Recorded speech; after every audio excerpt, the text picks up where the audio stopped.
Ready to go, Storm? Yep, let's send it. Okay, cool, fantastic. We rejoin our party in the basement of the Luskin Lighthouse after the group had attempted to save a fair maiden lost at sea that turned out to be a deceptive sea hag.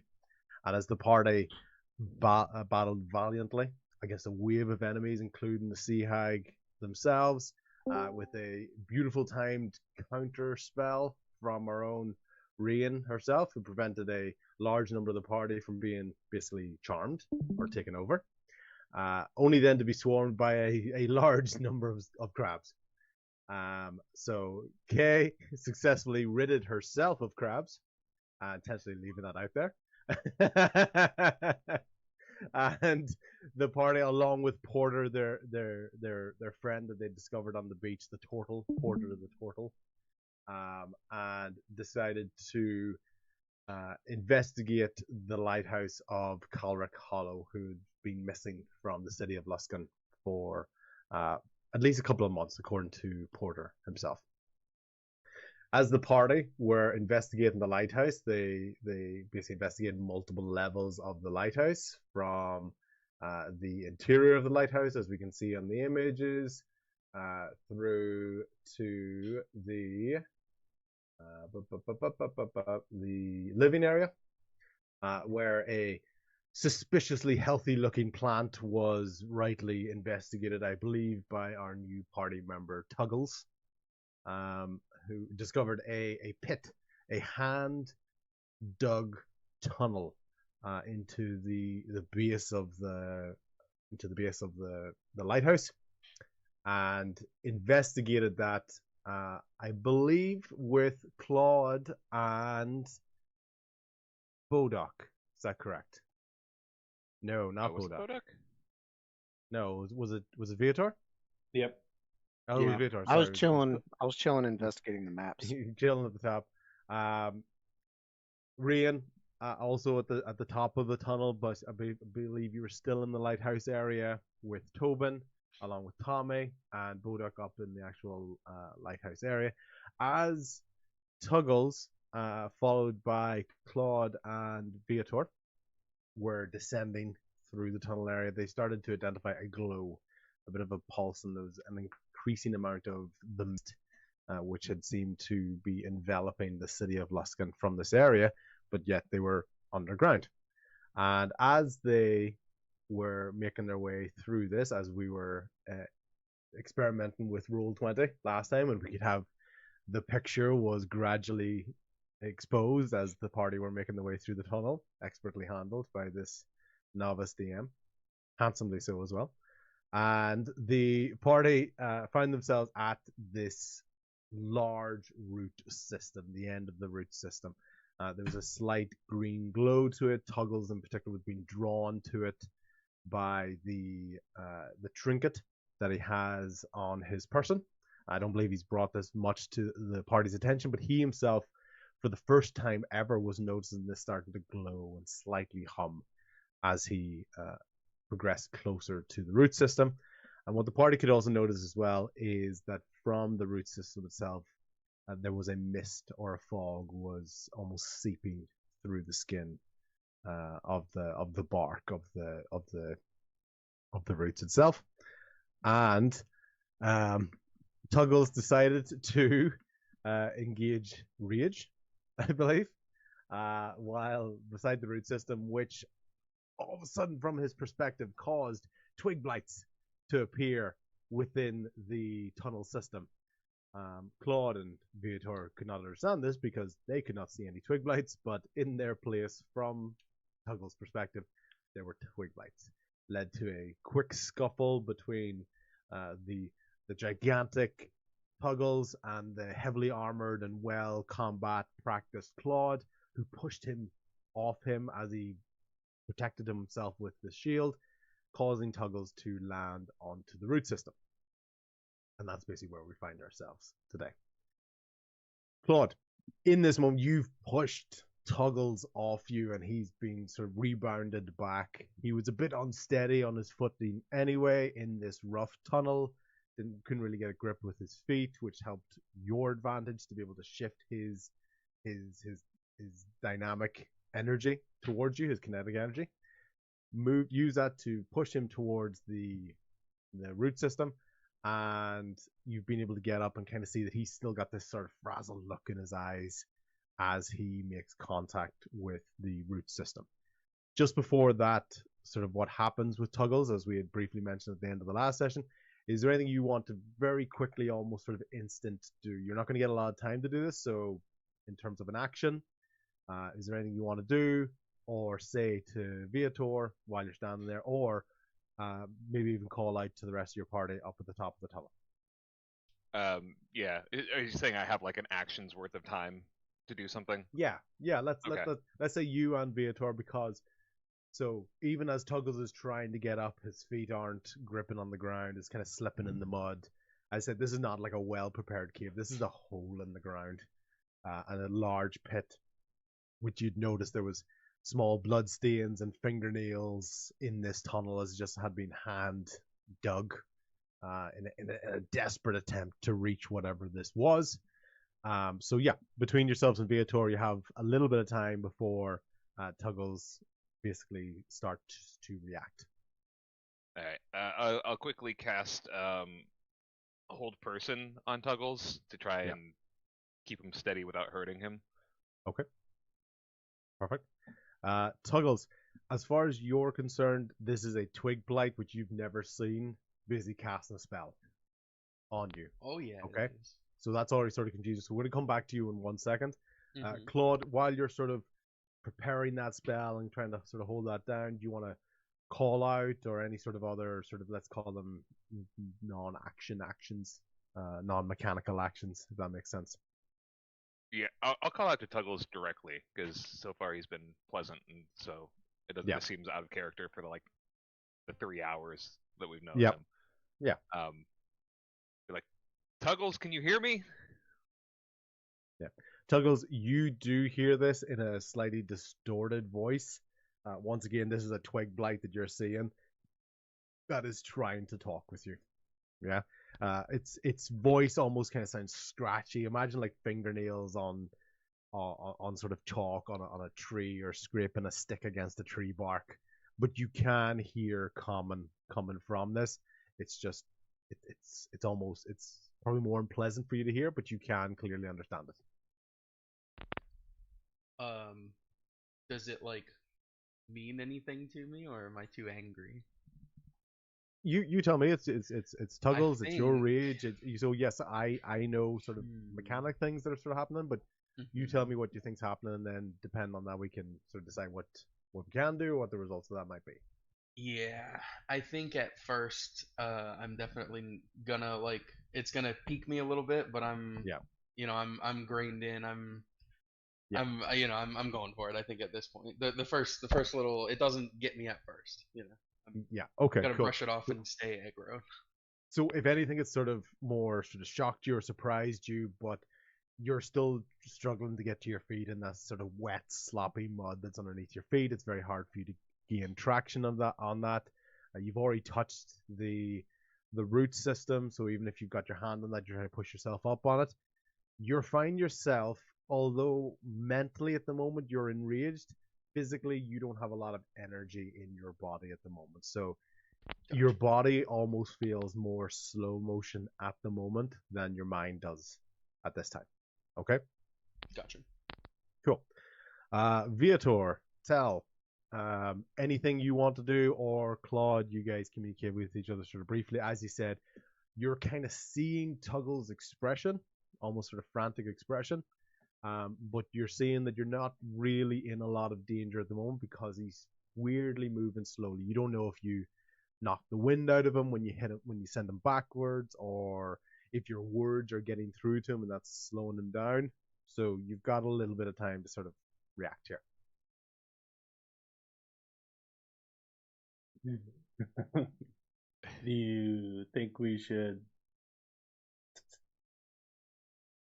try to help him? I'm worried that like this is a small space. If he gets free, I think we're both in trouble being trapped down here. We should start backing up. Yeah, that's kind of what I was thinking, and I'm looking through to see if I have any like spells that could help, maybe. Yeah. Claude, your hold person spell. What's the C of DC in that? That if Tuggles was looking to kind of go against that. It is a 16 wisdom. Okay, Tuggles, if you want to fight against that, just in terms of roleplay wise, you can roll against that, but it will be at disadvantage. Yeah, I'll take the dis. So, Claude, while this is happening, you can see So Tuggles that's is almost 13, trying 14 to struggle. total, and 6 total. So that is a fail 6. on both. Yeah.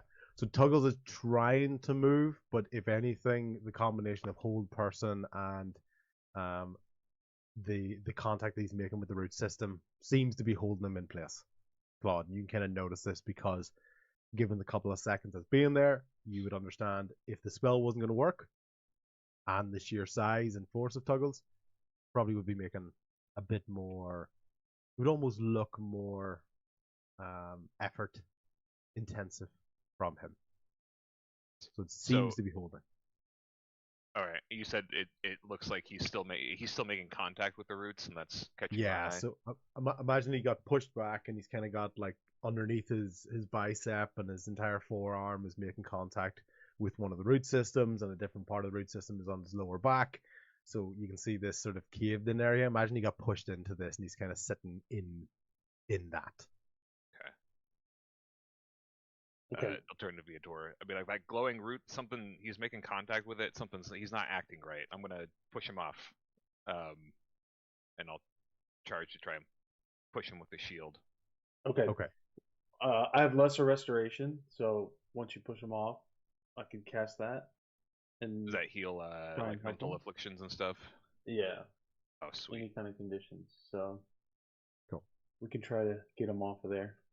If I can get him off, we'll see. That's up for okay. No. That we're exactly going to follow that line of questioning, Claude. So well said. If you can get him off, this will be a very, very different story. It'll change how this 18 plus goes. stream, baby. Let's go. That's it. Boom. Yeah. Okay. You're like a genie with the ironic consequences, literal ironic consequences. Okay. Bo, Rian and Tommy, you guys have heard a scuffle and sort of a smack of the shield in there, and you have been hearing murmuring as Claude and Tell have been talking to each other, and even almost echoed from Tuggles, basically from that. Okay, Tobin at this point is full curiosity. He's got his head in the hole. The plant is out of the way. He's going crazy. He's really, really curious. And Claude, you can even hear the odd bark. He's just hearing something. He can't see it, and he's just calling out. Guess we're not taking a nap anytime soon. Yeah. While they're down there, do we have a full rest opportunity? That's good. So Claude has been trying to get Tuggles off for 8 hours while the party are resting. Claude had tied his rope to him, and Tommy was holding the other end of his rope. So Tommy kind of hears like a little bit. He's like, "Y'all good down there?" And he kind of gives like 3 little tugs on the rope to see if Claude will tug back. So I'm really tugging, and I'm hoping that he'll tug back to give some kind of idea what's going on. So there's tugging on both ends. Yeah. Just I'm trying to figure out what's going on, and that's probably my best move. Yeah. Okay. Cool. Rian, we're gonna deal with the guys up in the lighthouse just a moment before we come back to in the tunnel. Rian. Is there any sort of flame? Can I do this? I don't remember. I haven't used this one in a while. I'm gonna throw a fireball down the hole. No, that's what I just wanted to like hold a flame in my hand and like look down there. Yeah. Can I incinerate them? Can I cast fireball into the hole? Yeah, fireball. Like a fireball. I guess there's a light. Well, I don't know that. Never mind. does the hole at least appear a little dark just from the outside? Yeah. So the way the tunnel that had been sort of dug out was a little bit windy and sort of down at an angle. So it's not like you're looking straight down onto this root system. So, and the glow was it's probably more faint even for the guys down at the bottom. So you probably don't have a lot of indication of the amount of light that's down there at the moment. You're probably more reacting on sound at this time. Is there a lantern in the room? That's in your in the room and in the up there. Let's see. Also, Tommy sees you. Yes, there is. Oh, perfect. You guys, he notices Tommy's kind of like starting to a little bit like worry, and he's trying to like tug in. Bo, you guys, should we go in there after them? What, like, you guys, did you set up like a signal, for help or anything? They haven't called for any help. Tom, you can see like Tommy is a little bit white in the face. He does not want to go into the hole. So his action right now is just like hoping that I'll get some kind of message back or a yell or something. Yeah. But he like looks over at Bo. And Bo, if you want to go check on it, I don't know. They haven't said anything, so I'm not sure what to do. I don't know. What about you? Want to go in, Rian? Do you want me to go? Let's just. I'm gonna grab the light, the lantern on the table, and just kind of like lean into the hole a little bit. Everything okay down there? Thankfully, the light helped carry the shout. Which seemingly the light was required to be able to shout down. Try to see yeah, something. I get you. Yeah. So when you look down, you basically do see that the tunnel has continued on for a little bit. Let's say like approximate 45-degree angle, and you can see it turns quite quickly. It's very rough. It's not structured. It's not like a it's not like a Great Escape type mine, where it's all like layered with wood framing or anything. It's just been dug, and as you're looking down, if anything, what the light catches on is like little bits of fingernail and stuff sort of stuck in the wall and kind of reflecting off the blood. That little bits in there. It's not pouring. It's not draining. Just imagine someone scraping obviously their fingernails, and there's traces of that, and that's what the light is flickering off as you go in there. When you stick your head in there, you can hear Claude and Tell's voices a little bit clearer, still a little bit echoey, not big booming echoes because it's not solid cave wall. It's more sort of mud and dirt, so that's absorbing a little bit of the sound as well. So it's not full hello, hello, hello, hello type echoes. It's more muffled and squished, and you're not like trying to listen to someone's phone call from a distance. Okay, Rian will look back. I hear a little something, so they're alive. But this tunnel doesn't look so great, so I think we might have to go take care of them. You at that moment though, you do get there's a surprise attack on you whenever you stick your head into it. Because Tobin turns his face around really quickly and licks you right on the mouth. You weren't prepared for it. Love that. That's my favorite. So, yeah, and just he was sticking his head into the hole. You stuck your head in there beside him, and he was looking what you were looking at, and just right there, he just went, I just got you right in the lips, maybe a little bit Frenched accidentally, but no points of damage. And it's up to you whether you accept that positively or negatively. Tobin will remember this. But so yeah. Okay, so you survived that surprise attack. Well done. Yeah, Rian just kind of like wipes her mouth. It's like, thanks, Tobin. Yeah. And then he goes back to looking down the hole as well. And you can see he's doing that kind of like he's trying to go down like a slope, and you can see like his paws are kind of slipping a little bit, and he's kind of half forward, half back, going for the hole. You can see the curiosity's looking to try to get him down the hole as well. So cool. Tobin. Sorry, Tobin. I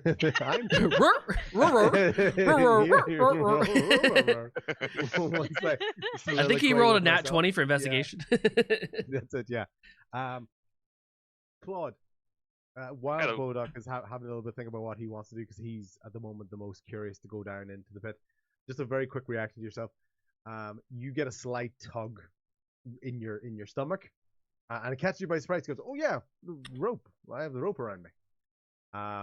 What do you do for that? Like what's your instant sort of response to that? I don't remember. Did we come up with a pattern, Tommy, or was it just like no? Okay. You pretty much just tied it around you, went down a hole, and I held the other end. So there was no communication. Okay. And while it's happening, Tuggles, while this is happening, while these are being figured out, in this moment, time seems to be really slowing down for you. So while you're looking at these twig lights, you're starting to notice your vision is getting darker and darker. Okay?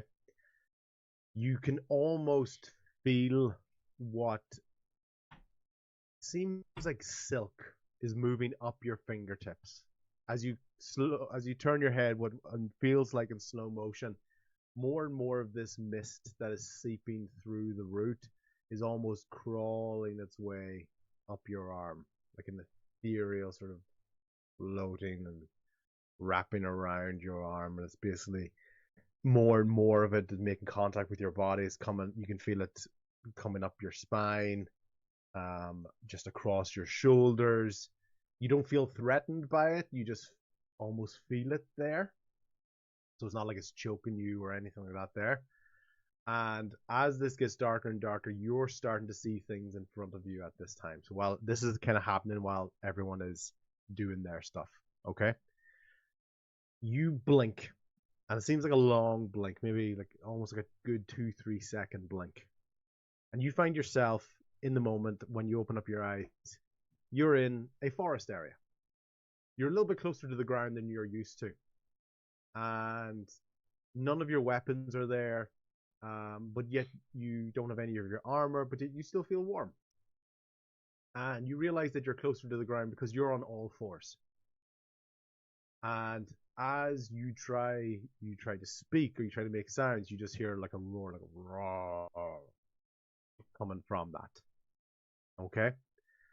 You basically look down to your hands, which you now see are paws. Okay, so you're completely out in this open forest area, and you realize that you are now in the body of a bear. Okay? This bear that you're feeling is conflicting with your own emotions. So you're having this weird combination of almost two minds in the same body.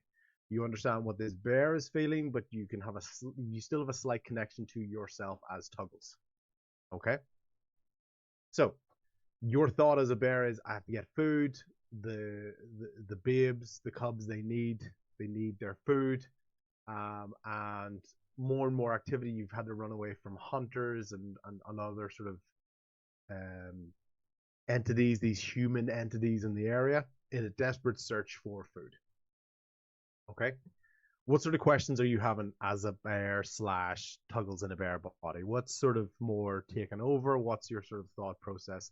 Because you're passive in this in terms of actions, but your brain, your sort of knowledge is in this as well. So you're both hearing the thoughts of the bear that you're in, as well as being aware that you are still Tuggles. Okay, so that's crazy. Okay, so I'm super confused, right? But a little bit like, while confused, like also kind of it feels more normal, right? Just because of my past and everything. Do I recognize any of the area around me, or is it like purely, generic? So once again, so this element of you have a little bit of control over the actions, but you've still got kind of a bear reasoning for this. Okay, so as the bear, you're looking around, and you're even noticing as a bear, you are quite a distance away than you normally would be when looking for food for the cubs. Gotcha. Okay, even as the bear, you are thinking, yeah, I still call them cubs. I know they're big now, but they'll always be my cubs, right? So you're not actually thinking of babies, okay? Just your cubs. Yeah. Okay? And you've had to go a little bit further out. Some of your normal sort of hunting areas or gathering areas have had more influence from either builders or raiders or the damn humans. You don't even have a natural hatred towards them. They're just making your life and your cubs' life harder. Okay? Gotcha. So you know that you are and Tuggles, when you're looking at this, you know that when they're looking in that direction, you know where that is. Okay, you Tuggles knows where that site that this bear is talking about is. Gotcha. Okay. You find yourself further away from home, and there's water areas, and you're staying away from other sort of interactions with other humans or from the roads, and you find yourself in an unknown area. There's a large, almost like a drop. In this, it's like you've come almost kind of to the edge of like a cliff. You're like looking down into a canyon. Okay. There's large waterfalls in there. There's lots of trees. It looks quite peaceful. Maybe not as fresh you'd want to be, but it doesn't look sort of, let's call it, picked clean by other predators or other gatherers of that.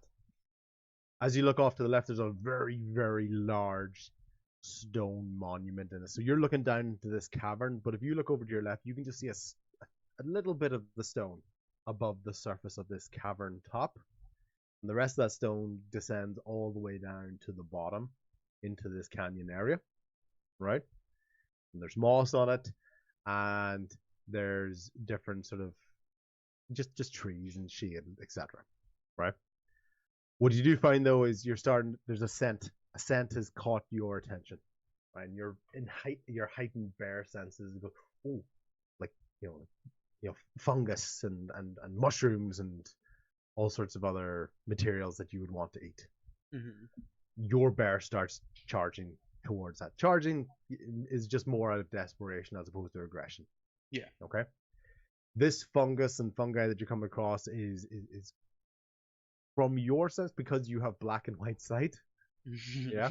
You're colorblind in this scenario, but it is still, there's a brightness to it. There's almost a sort of feeling to it, like a slight vibration to it. You can you can hear in your head the bear reasoning. It's mushrooms, it's food, it's going to be okay. It doesn't look like any of the poisonous mushrooms that you know about. This should be safe for you and the cubs. Okay? The Tuggles might be thinking differently, but the bear is basically in control of the actions. Gotcha. The bear starts to eat this fungus because it knows it has to get a little bit of energy for itself, but it's still going to try to keep the most of it for its cubs. Okay. As it picks these up and tries to store them in any way that it can, whether it's just scratched onto its fingernails, it's not like you have a basket. You're not humanoid in any shape or form. You're just trying to hold as much as you can, even just hold it in your jawline, kind of like hamster style a little bit. You're going to bring this back to it's better than nothing. Okay. However, as the bear turns around and makes its way towards the area, you can start to see the vision of this bear gets very distorted, and the vision of this bear becomes more and more bloodshot, and eventually you feel pain in the gut, feel pain in the arms, stiffness, and pain in the head, and this bear unfortunately collapses.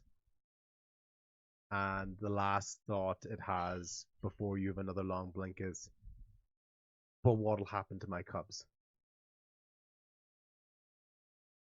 And that will be the first long blink for yourself in that moment. Okay? So you're having this part of the vision while these guys are talking. Okay? Okay. Tell me, are we back? Yep. Okay, cool. Tommy, you and Claude have now both remembered that neither of you actually worked out a signal for the rope. Okay? But Claude feels 3 quick tugs on the rope. He's not quite sure. He probably thinks they're, let's call them, man-made. Tension on the rope as opposed to it like being caught on branches, etc. It's almost too rhythmic or too intentional. Thug, thug, thug, around the stomach. So as much as he's surprised, oh yeah, I have a rope around my stomach. So what do you want to do with that, Claude? In the moment, this is in my head, I'm getting ready to charge Tuggles, bless you. To push him, I'm gonna just grab the rope and yank it with me because I figured that'll send the message as good as anything will. Okay. Right, just yank the rope with me, carry it with me as I go to try and force Tuggles off this fruit. Cool. Tommy and Claude, a strength opposition throw, please. Oh god, I didn't think about this. Tommy, yours is a disadvantage because you're surprised by this. This is just straight strength. Just straight strength. 21. You said disadvantage, right? Yep. Fuck. Yeah, you only have to beat a 21. 4. Okay, Tommy, you go absolutely flying down this hole. And Holy it's shit! Wet, it's sloppy mud, and it's like kind of sliding down this. Claude, there's no more tension on the rope after you gave that tug, but you do hear something coming down quite quickly. You hear lots of. Tommy, can he hear anything else on your way down? I mean, because of that experience, and I imagine Tommy kind of goes head first and immediately hits his stomach and knocks the wind out of him. So you probably hear like a just like going awkwardly down the hole.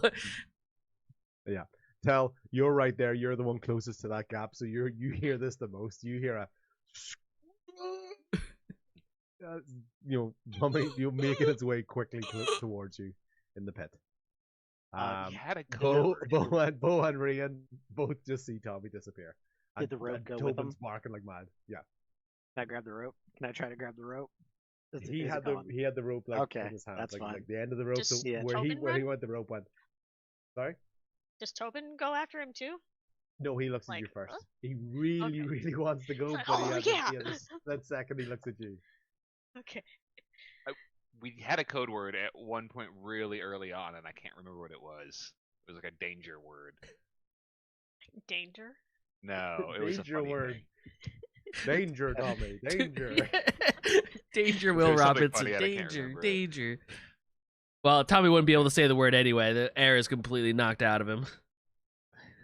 I was wondering at that time while Claude hears, he's like, "Did we have a code word?" I don't know. Bo tried to grab Tommy, basically, but I don't think he would have reacted.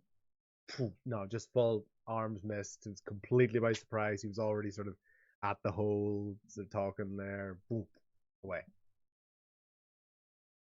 Bo, you were already suggesting going into the hole, and Rian and Tobin are at the top of the pit as well.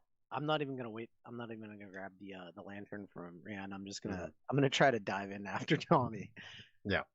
Like Tommy and Bodok both going down a water slide way too quickly after the first person went down. Yes. Tommy's flying down head first, winded. Bodok's right behind him. Tell is hearing these people. This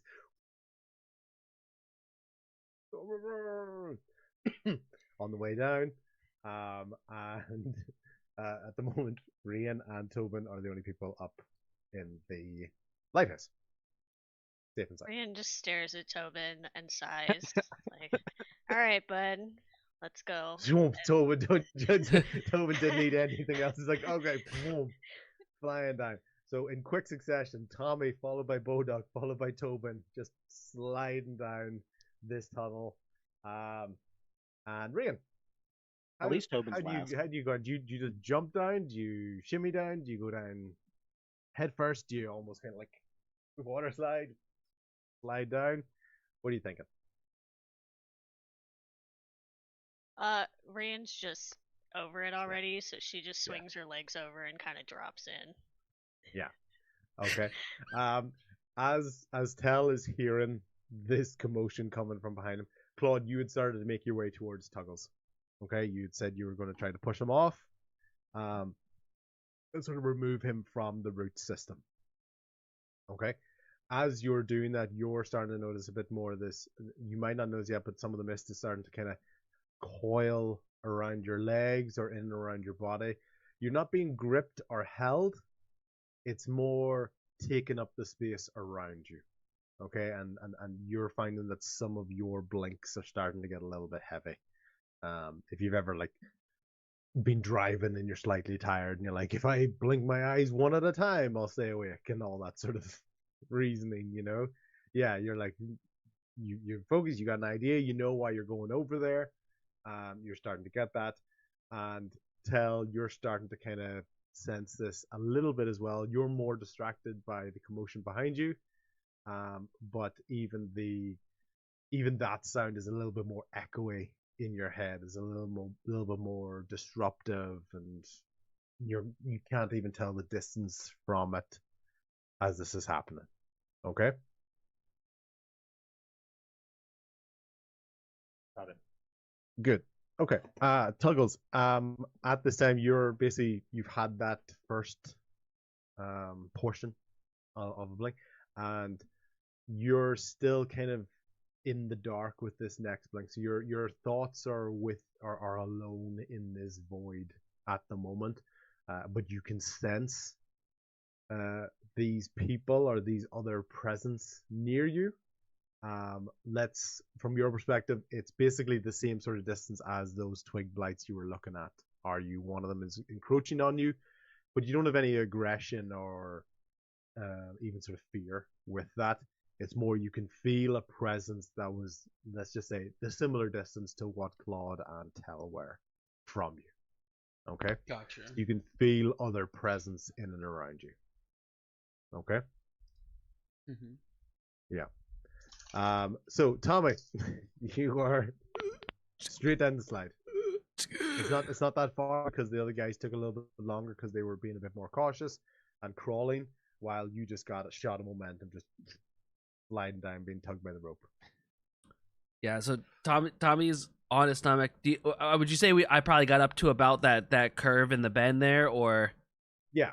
Okay. I'd say basically you got stopped kind of around about here. You wouldn't have necessarily. So you would have gone straight down.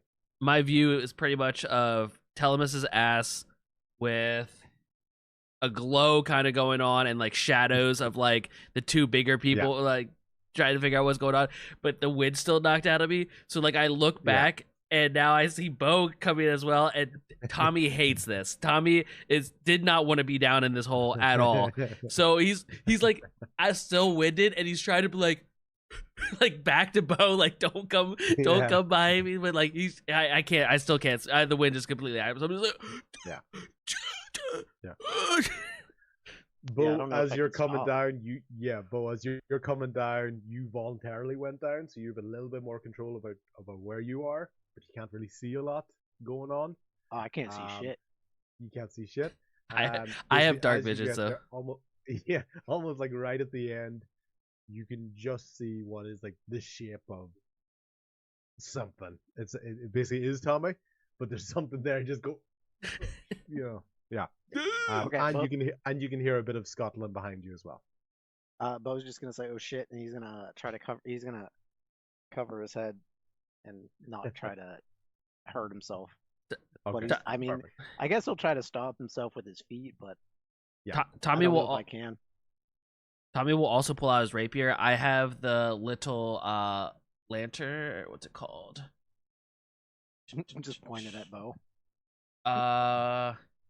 Yeah, the miniature lantern from the charm that we got. It basically glows like a light cantrip. So Tommy just Tommy will pull it out, but hold it up just to have enough light around him so that Bo doesn't pile on top of him as well, because he's already winded and scared as shit. So he just like holds it up as like for light. Yeah. So I'm going to get you to do a dexterity saving throw, because that's like, as you said, you're winded and you're distracted, so it's a very sharp reaction. So dexterity saving throw, if you get a 10 or more, you get the light out in time. If you don't, you were trying to do that. 23. Cool. So basically, almost at the last second, sword goes up, and just Bo can see this light coming in, and he's gonna try to stop himself with all four hands and feet, dragging him. Yeah. So just trying to do any part of his body to slow down his momentum, and he's basically gonna land like on or almost kind of half on, half off of Tommy. No damage for anybody with that there, but it's not like you flat squashed him or anything like that there. And what do you do at that moment, Bo? I'm gonna try to untangle myself from Tommy and just like push off. Like, what happened? You're dead. You all right? You need more. Tommy, okay. Tommy, as you can see, as you're looking up the tunnel, another dexterity saving throw, please, as this little black blob is now rushing towards you on the from the tunnel. Drop the dice. That's gonna be a 12. A 12. So you see Tobin coming flying excitedly right at you. He basically lands on your stomach, lands on your chest with no damage or anything. It's just enough that you were almost kind of able to catch him, so that like he didn't go flying past you or tumble dangerously over the top of you. You're basically almost able to go, whoa, you catch him like that, and you know, and he's looking away at your face as well. So, easy, Tobin. Easy, Tobin. Oh gosh. Cool. I'm gonna. Bo's gonna yell out. He's gonna see that Tommy can't speak and has Tobin. I'm gonna yell out to Claude. Claude, what's going on down there? What, did you fall? Did something take you? Do I have a chance to respond?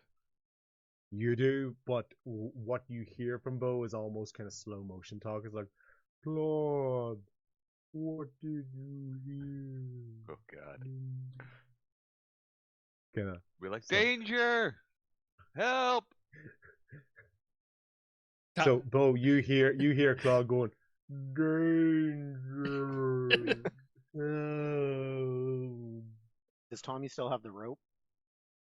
He does. Tommy, we gotta get him out of there. We gotta pull him out. Oh no! Tommy, damn it! Dexterity saving throw, because now Stop. now Rian is coming down the tunnel. I don't want to be down here. Oh, thank goodness. 16. Okay, so at the moment you were about to do something with the rope, but then you just saw Rian coming sliding down. Rian, you had the most control as you went down, because you didn't fly down. You were like, all right, here we go, and you were kind of more sliding down. You had a little bit more control.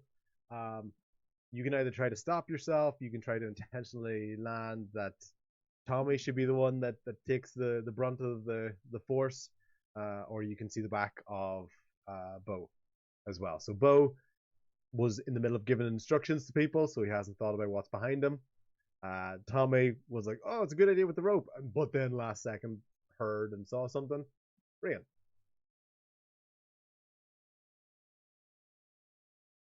Can I use Gust to try to slow like a Yeah, of course. You know what I'm talking about? Yeah, of course. I'm gonna slow myself down with my own Gust. Okay. Oh, man. Just blow Tommy down the hole. Yeah, that's it. Yeah.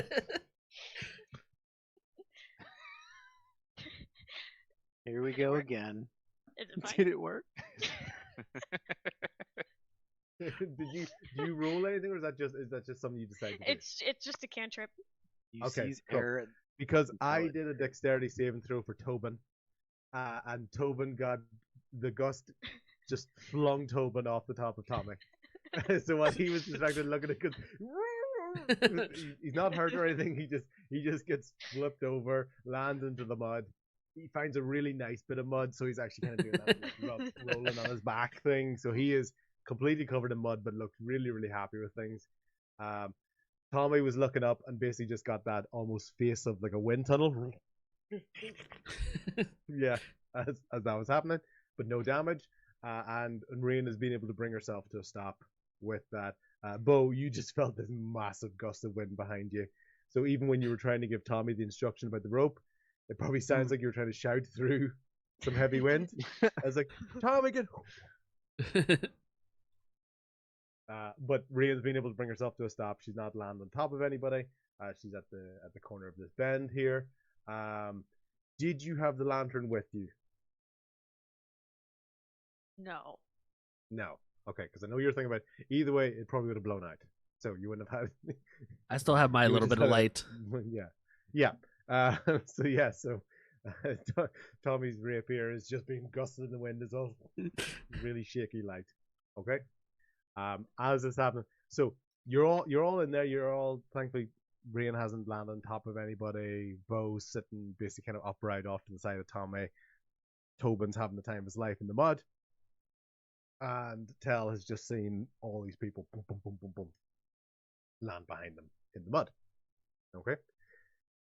Claude, you've been trying to react to things a little bit quicker, but you're starting to feel things slow. Your eyes are starting to get heavy, especially as you're trying to almost sort of push Tuggles up. I know you're trying to use your shield as well, so I know there's an element of you don't have sort of physical contact with him, but more and more of the mist around you is basically you can see it shimmering. It's almost like smoke in it. It's like a very light smoke. This mist. It's got a weave to it as it flutters through the air. You can see little glints of green and gold as this is going on. You notice that sound is falling away.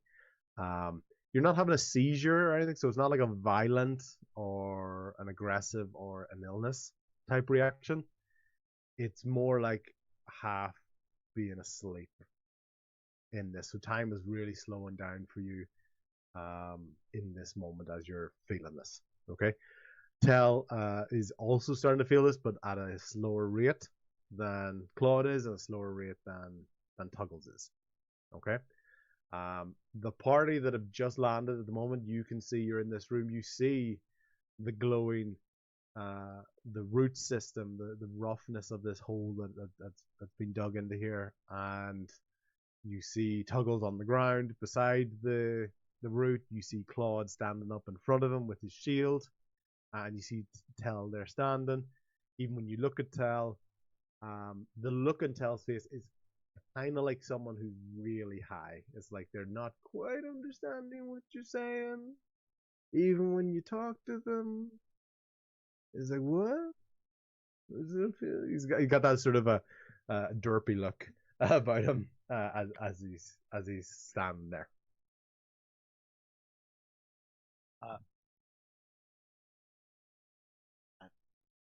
Tom, now that I was gonna say go for it. No, your idea first. But I was just gonna say now that everyone's down there, he sees Rian and Tell. He's gonna yell, Tell, grab onto the rope.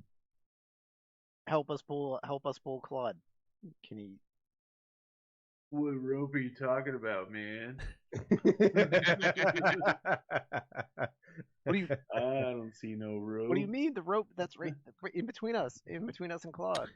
That's an inspiration dice for you to use in the future, Tell. Thank you very much. Are we, just so I know, are we able to stand up in this space, or are we on all fours?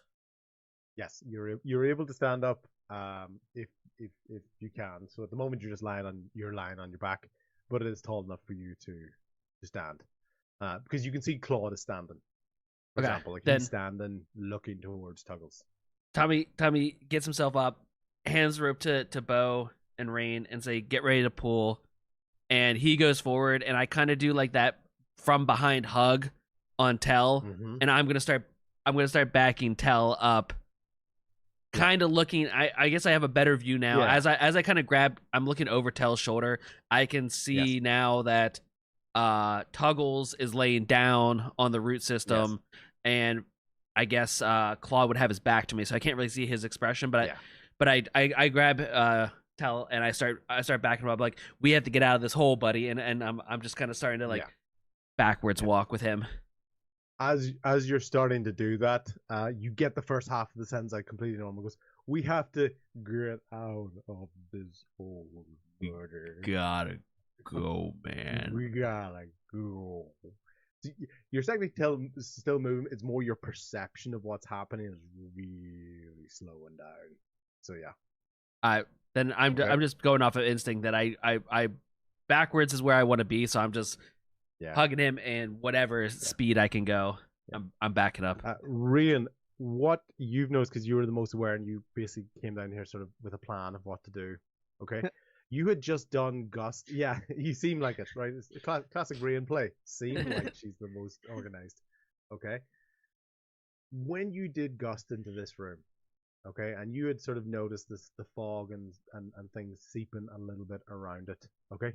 This fog isn't reacting like you would have expected a room that's got filled with gust in it. It's not like you've created like a mini tornado. It's not like it's massively disrupted the room in that, okay? So you have done Gust. You used it primarily to do that, but you did basically inject like a mini wind tunnel into this encased area, into the closed area.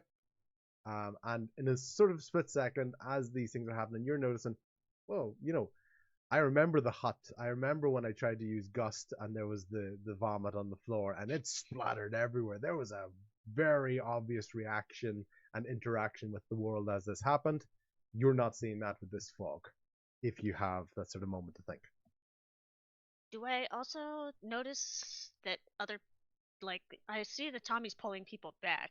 Am I making any connection that that there's something wrong up ahead and that maybe it has something to do with this? Or if you want to do an investigation check or perception, based whichever one you want to do, and I'll kind of give you an answer based on whichever one you choose. It's just basically how I describe the kind of answer. 12 in investigation. 12 investigation. Okay. So kind of what you're seeing, Tommy. What you did notice is Tommy got up quite quickly. Tell doesn't seem to really be reacting in a way that you would expect someone in this sort of frantic situation to happen. Tommy's demeanor has sort of slowed down a little bit as well. All of this is almost kind of happening very quickly. If you think of this like a turn in combat type of idea, it's all happening very quickly. It's not like you're sitting there for a full minute investigating the situation.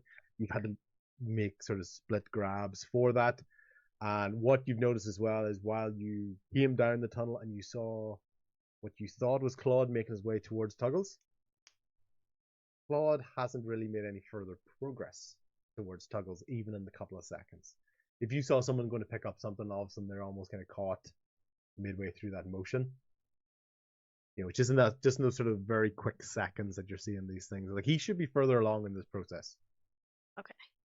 Brian is a little traumatized from the last time that we went to sleep. So she's gonna use unending breath because she can hold her breath indefinitely. Yeah. And try to push forward and get to Claude to help pull the rest of the team back. So I'm just not going to breathe in here. Okay, fantastic. That's absolutely fine. So, that's dope. I'm just not going to breathe. So, you are, and with that ability, you are the one sort of making progress towards Claude. You're still moving at sort of normal speed in this. This is where we're going to find things are a little bit different from the sleep that you had on the boat. Okay? Because as I'm going to describe everybody's actions in this, you are going to feel a bit more of a passive or more of a passenger in this next stage because you're not being affected in the same way as everyone else is because you're basically not breathing. Passenger princess. Yeah. So you're still almost involved in this, but a little bit more passively, if that sort of makes sense as we go along. Okay. Right. Okay. Bo, you were I was just Tommy told me to grab the rope, so I'm gonna try to cut as much slack, like pull on the rope and kind of like start dig my feet in and try to start pulling Claude back. Tuggles. No. Okay. Everybody at that moment takes a blink. Okay. You don't really notice it amongst each other, but what happens is that you have basically blinked at the same time.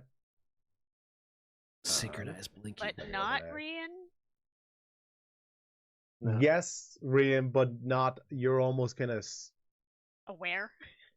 Imagine a photo that's been double developed. You're almost kind of seeing two things at the same time, like a picture that's been developed on top of a picture. So you're the only one who can kind of still see the cave and the root system and the people around you, but you're also being slightly impacted by these other images on that. You woke up mid-surgery under anesthesia. Yeah. No. Yeah. Okay. Everybody else in that moment can just see this pathway, this almost tunnel of trees and moss and glowing fungus as you're traveling down this hallway. You're very much in almost like a fly in the wall type perspective on this. So you don't even feel like your feet underneath you. You don't feel like your hands reaching out to touch everything. You're very much you feel like you're just watching what's happening. Okay? So, in that, basically, you find yourself in a root tunnel. There's more mist along these tunnels. There's fungus lit arches.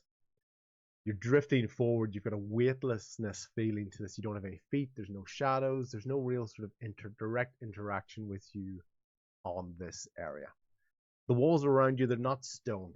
They're roots. They're thick, coiled, pulsing bark. And there's a feeling of real life, but it's almost like a depth of life.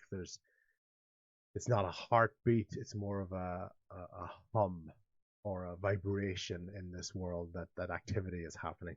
And you start to hear some shouts a little bit into the distance.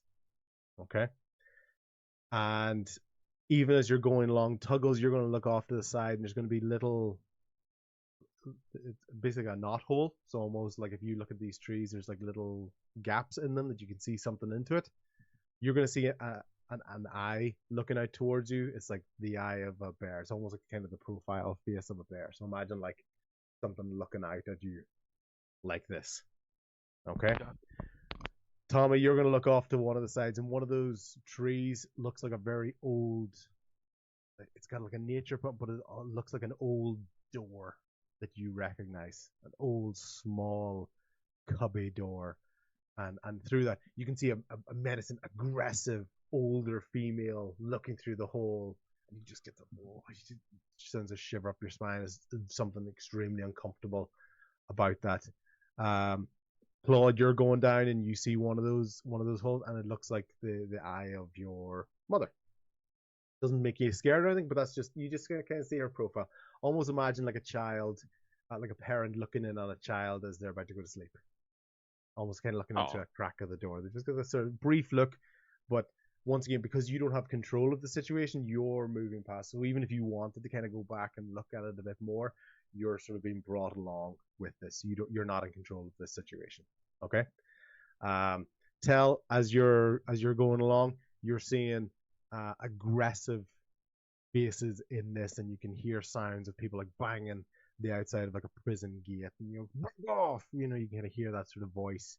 You know, step away from the door. Feeling. Okay. Bo, you're going past, and basically you see what you think is the eyes of your grandmother. Same sort of thing. It's a different perspective. It's more like that, to kind of looking in and checking in on you. Okay. And Rian, as you go past it, there's unfortunately that half cast face of the humanoid Kisera looking at you. Yeah, just looking at you, just a real intent in the eyes. So as you're basically being whisked down this hallway, you almost all feel like you're the main character. It's not like you're looking around and seeing Tommy or seeing Rain. It's like it's everybody is in their point of view as they're being whisked down this hallway. Okay? And you hear clanging and banging and scuffling and movement down this hall as you're being brought down this hallway. Okay? So just bear with me as I try to get my images correct here. First of all, you're going to see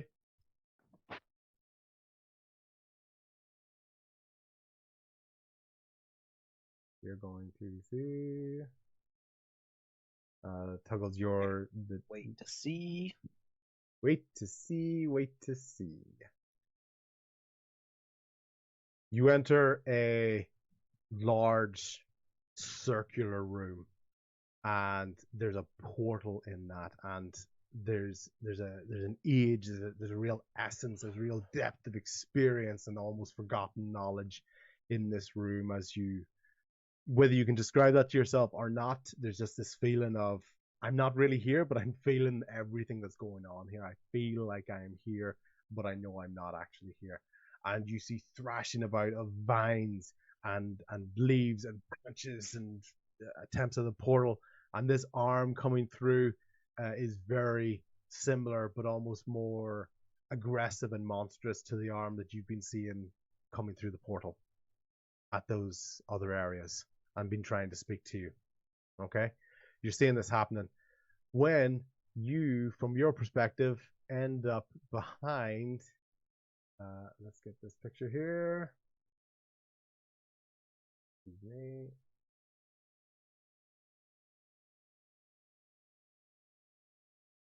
You see a silhouette image looking behind that.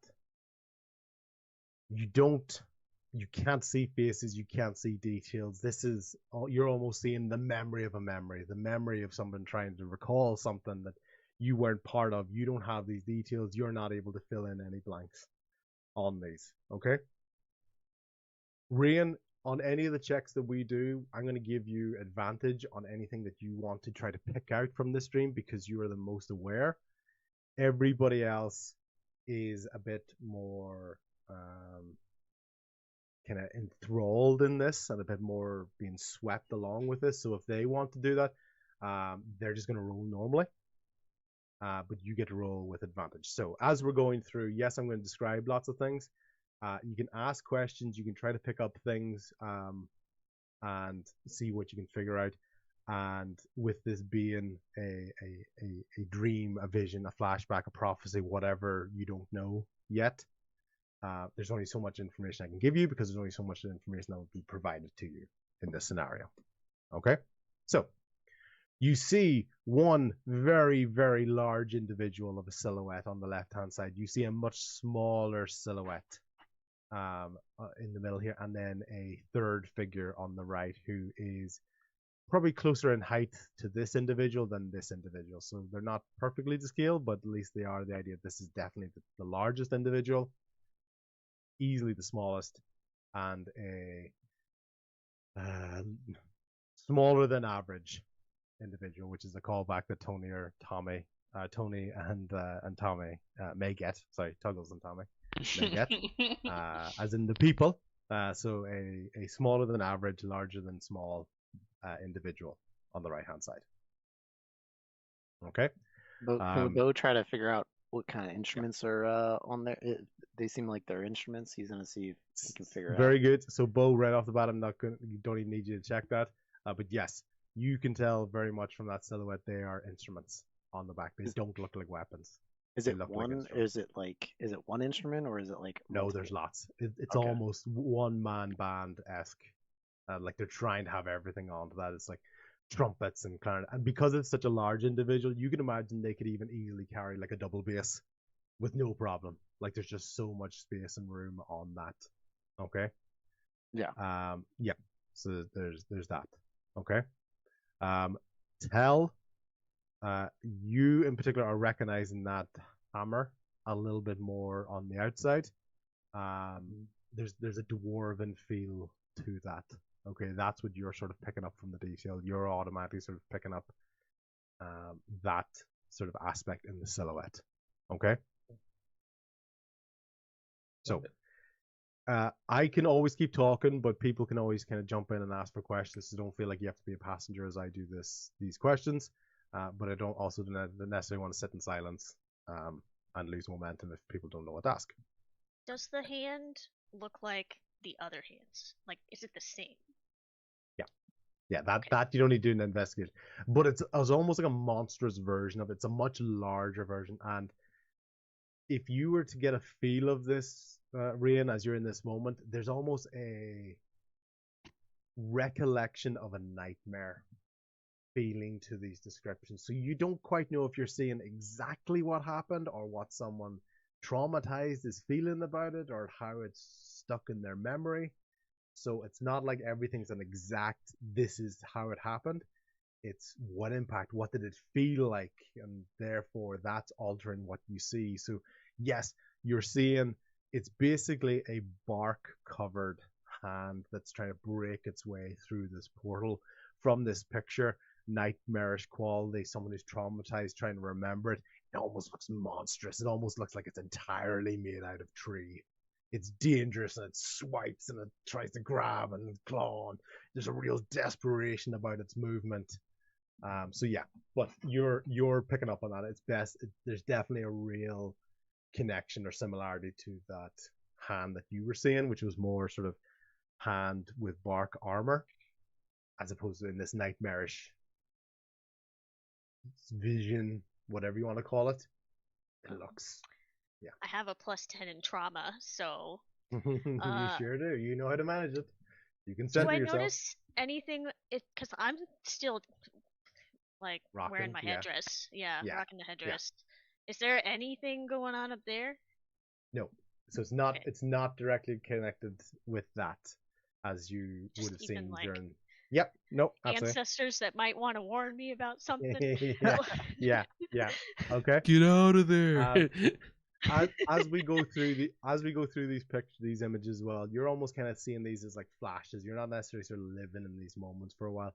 So I'm intentionally going to change up some of the pictures we show, because there will be that little bit of, oh no, wait, I want to go back to that, but we might go back to it, but we might not go back to it.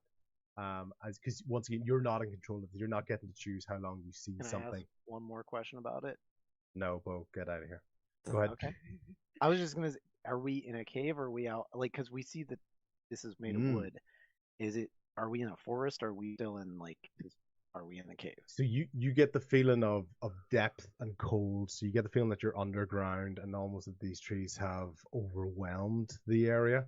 But there's this very intentional shape of the portal in there, in amongst this, and sort of as we go along. So I'm intentionally doing this to kind of keep you a little bit on your toes with the changing of the pictures as well. So, but jump in and ask stuff as you want, okay? And just quick from my brain, do I see the other people in the group experiencing it with me at the same time, or am I very alone just seeing the image of this? Very, very alone. Okay. Everybody can basically see it from the perspective of as if they're the only one looking through the camera. Okay. Like I'm the only one looking through the telescope. Okay. Okay. Cool. Do they seem to be right, like in a fighting stance? Are they trying to fight? I can't tell if they're. Okay, so they are basically, this is almost like a snapshot of this moment of them staring down this potential invasion, this incursion from something that's desperately trying to get out through the portal. Okay? Right, so as these things are happening, you're basically noticing a couple of different quick, let's call them cutscenes or visions in this as well. So let me, you see the dwarven individual attempting to put down you're seeing the dwarven individual attempting to put down a sigil on the ground right in front of the portal area. Okay. You also see at that moment, if I can get the right picture, hopefully I've got it. And Bo, do an Arcana check to see if he recognizes the sigil. You can do it, yep. Can Ryan do it too, having been taught by Jarvis? Yep. What is Arcana? This is moving in like real time, right? Yeah, so imagine these are kind of like, so some of these ones are going to be in order, but imagine they're kind of like almost like flashing and you're sort of watching them as they happen. Yeah. Best number in the game, 10. I got 11. Okay, cool. It does look like sort of general sort of protection sigils that you've seen or heard about before in the past, but you don't explicitly recognize them. You're not quite sure if you just haven't seen this one, or almost this magic is so old and ancient is maybe why you haven't seen it being done like this in a very, very long time. Would I have a little bit more insight into what they're seeing? You would if you wanted to check for it, because you're starting to recognize a little bit more of the sort of the dwarven connection. Yeah, I mean, what am I rolling? Arcana or history for yourself, because you've got that touch. 20, not nat 20, but 20. Yeah. Okay. Cool. Ancient magic, specifically dwarven nullification magic. So it's very much protection, and you can sense from this. This is almost trying to shut off the portal like a valve, right? This element of being braced right in front of you, is what's happened. Okay, but once again, as I said, you know this is ancient magic. This is probably the stuff you would have heard more about in stories than actually seen somebody in any sort of modern time that you would know about actually using this. Okay. And then how would I know the hammer? What? Yeah, it's more the design. It's the sort of the styling of it, or the idea of it being connected with certain clans or certain you know that type of a weapon is associated more with a royalty or a very high ranking. This is not your standard warhammer. Okay. There's a real. Everyone just sees a big ass warhammer. You're like, whoa! If you get that sort of warhammer, you're somebody. You know, you get that like. This isn't your copy and paste warhammer. This is made for somebody. I do a history check to see if I can tell what kind of dwarf he is. Is he a mountain dwarf? Is he what are they, dwemmers? Yep. Let's try to get great, perfect 11. Yeah. The look on the armor, and the style of the hammer would give you mountain. Mountain. Okay, I think he's a mountain. Okay, you think mountain. Yeah. DM, 2 questions. First, are these flashes all kind of wordless? Is there any speaking as they play out? Not you're hearing sort of almost. The sound is disjointed from the image, so it's almost like it's not synced up properly. You're hearing bits and pieces, and we'll kind of run through some things that you're hearing as you go along. But it's not like you're watching movie quality. It's more like you're hearing stuff in the background, and it's echoes and kind of loosely aligned with the images. Okay. So So do you want to sort of listen out for something? Like, what are you sort of trying to? I'll just listen, just for any dialogue in general. Like if somebody says like a name or talks about what kind of magic that they're casting. Yeah. That's it. And so the first thing is, with him, I believe you don't know Dwarven. No, but if I have a chance to cast a spell, or is this kind of locked in the way it is? Locked. So because Claude's not really there. Okay. Claude's experiencing this. No Dwarven. Yeah, you can hear an incantation in a language that you don't understand. Okay. He's trying to focus, but there's all this real hecticness going on. You do get the feeling of, with your experience as part of your party and then within military ranks, there's an attempt to coordinate the movements of the three against this one larger individual. So there's an attempt to do that, but it's so chaotic and there's so much stuff happening. It's still very hard to do that, and it's still only 3 people, so it's not like you can do full rank, strategic movements. Can I pick up on any religious iconography or symbolism? Probably the closest thing about your knowledge you'd be wondering about that sigil on the ground.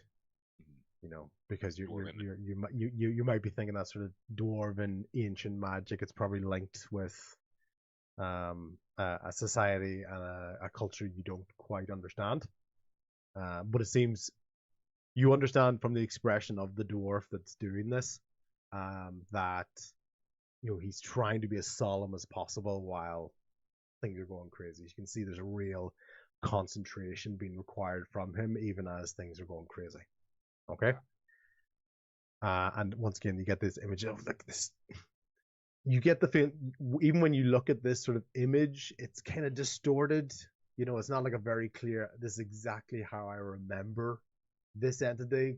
Once again, there's trauma. It's like, did it actually look like that, or is that more of a metaphor or a way for the brain trying to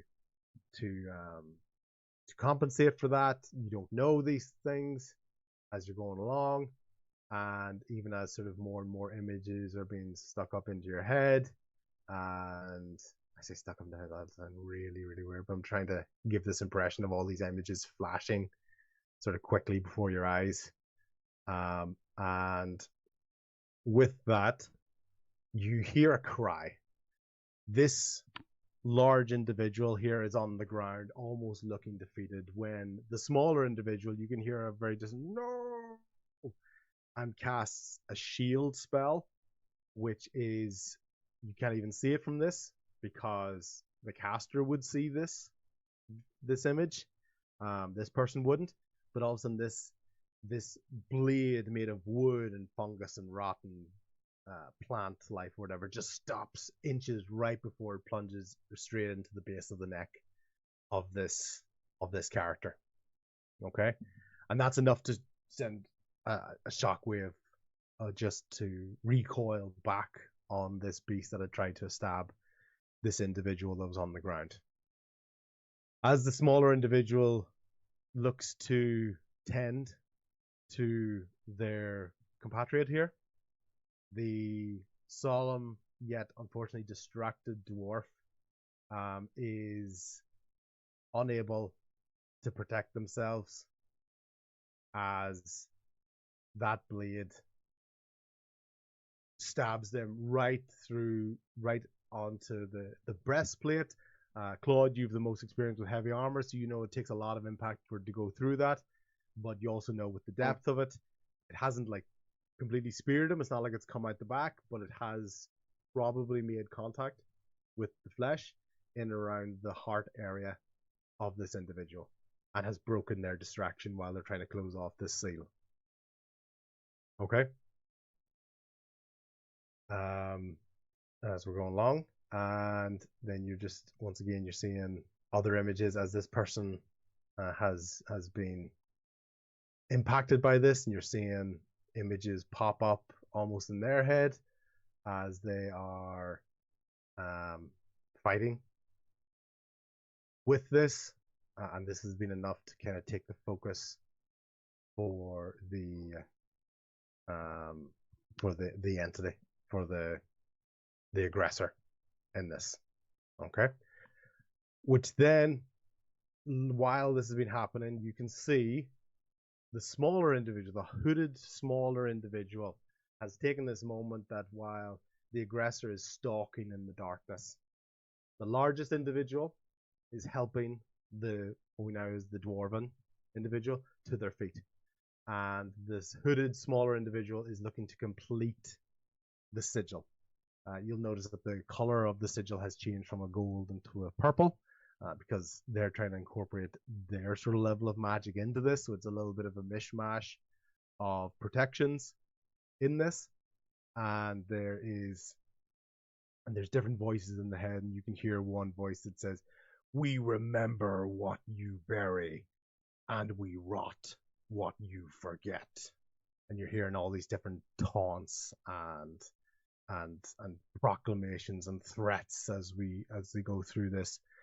And within that, you're seeing flashes of different images and locations in the area. One high up in the mountains, one a large canyon area in that, and you're seeing rushing water in a different area and makeshift bridges and massive trees in different areas.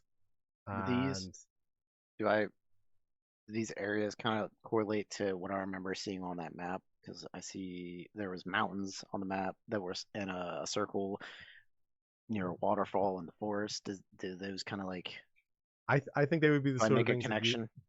I think they'd be the sort of things you'd probably make the connection as soon as you're out of the division. Okay. Once you actually have a moment to go through it. But yeah, basically you're along the right lines of that.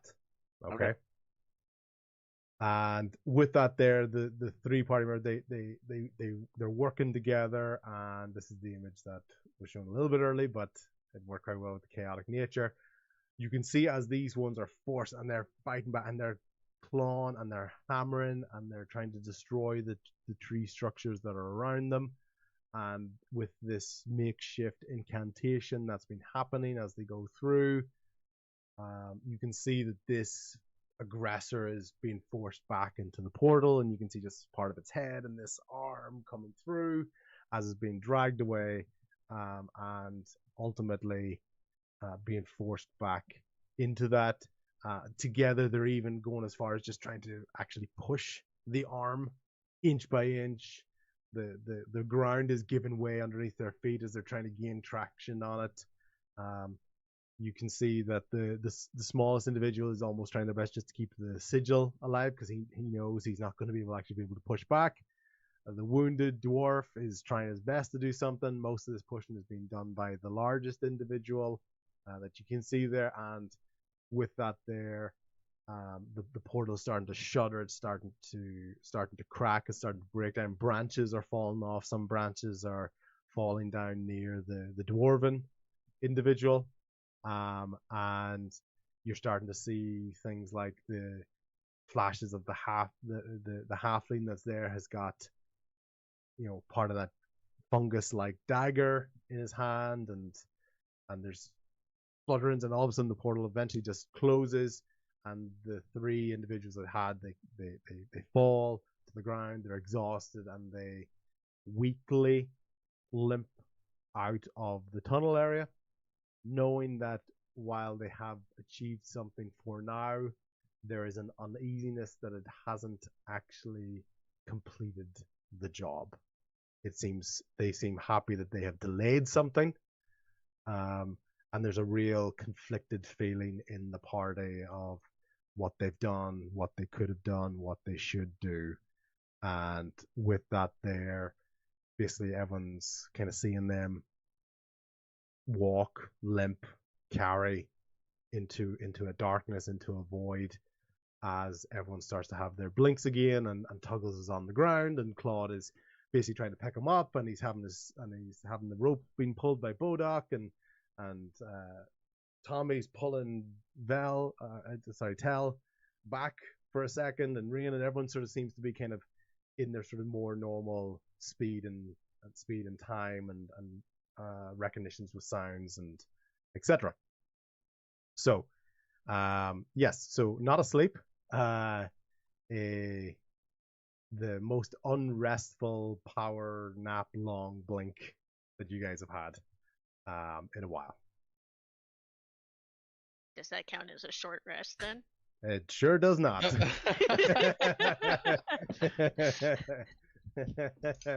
Yeah, and basically you feel so you're like nothing happened between you going down the tunnel, but you just feel exhausted, like you've been through like Tuggles went from raging to exhausted just from being pushed on the ground one time. He sees everybody around him. There's no twig blights around him at the moment, and even as he's looking down, there's a little bit of a like a vibration or a little bit of a wobbling underneath his knee in the dirt. That's what he's sort of feeling, and everyone else is sort of still in their moment of what they were doing right before they experience that. Oh, so we snap back kind of like to consciousness. Snap back to reality. Yeah. Yeah. Yeah. After snapping back to reality, and that whole time feeling alone, so I assumed I was like maybe the only one seeing this, or I know they were reacting, but Bo's gonna just, as hard as he can, just get back to it. He's gonna start. He knows he remembered using Danger. He's gonna start trying to yank on Claude on the rope. Yeah, that's it. So it almost like all of that happened, and yet all of it felt instant. And as you recognize from the thing, you feel like you're the only person that was there and the only person watching this.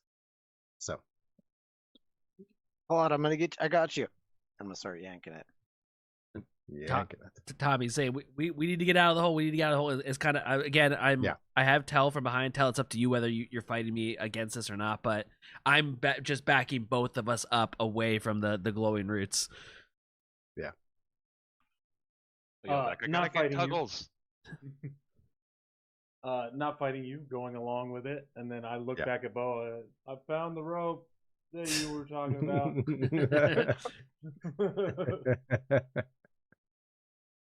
I guess. Okay. If I back up far enough and I see Bo pulling, I will kind of tell as well. Grab the rope, everyone together. Yeah. And then okay. I finally grab the rope. Okay. Everybody's holding the rope. You roll a strength check combined against Claude on his own. So you're either gonna send Claude flying, or you're all gonna be really embarrassed when he beats you on his own. But that at least kind of works with Claude's character. He's big, he's stocky, heavy armor, determined in what he's doing. So yeah. I rolled a I nat got a one. 5. Oh. Oh my god. Rolling that one. Okay, Trimmed on a root. Yeah. I rolled a 3. Yeah. I rolled a 5.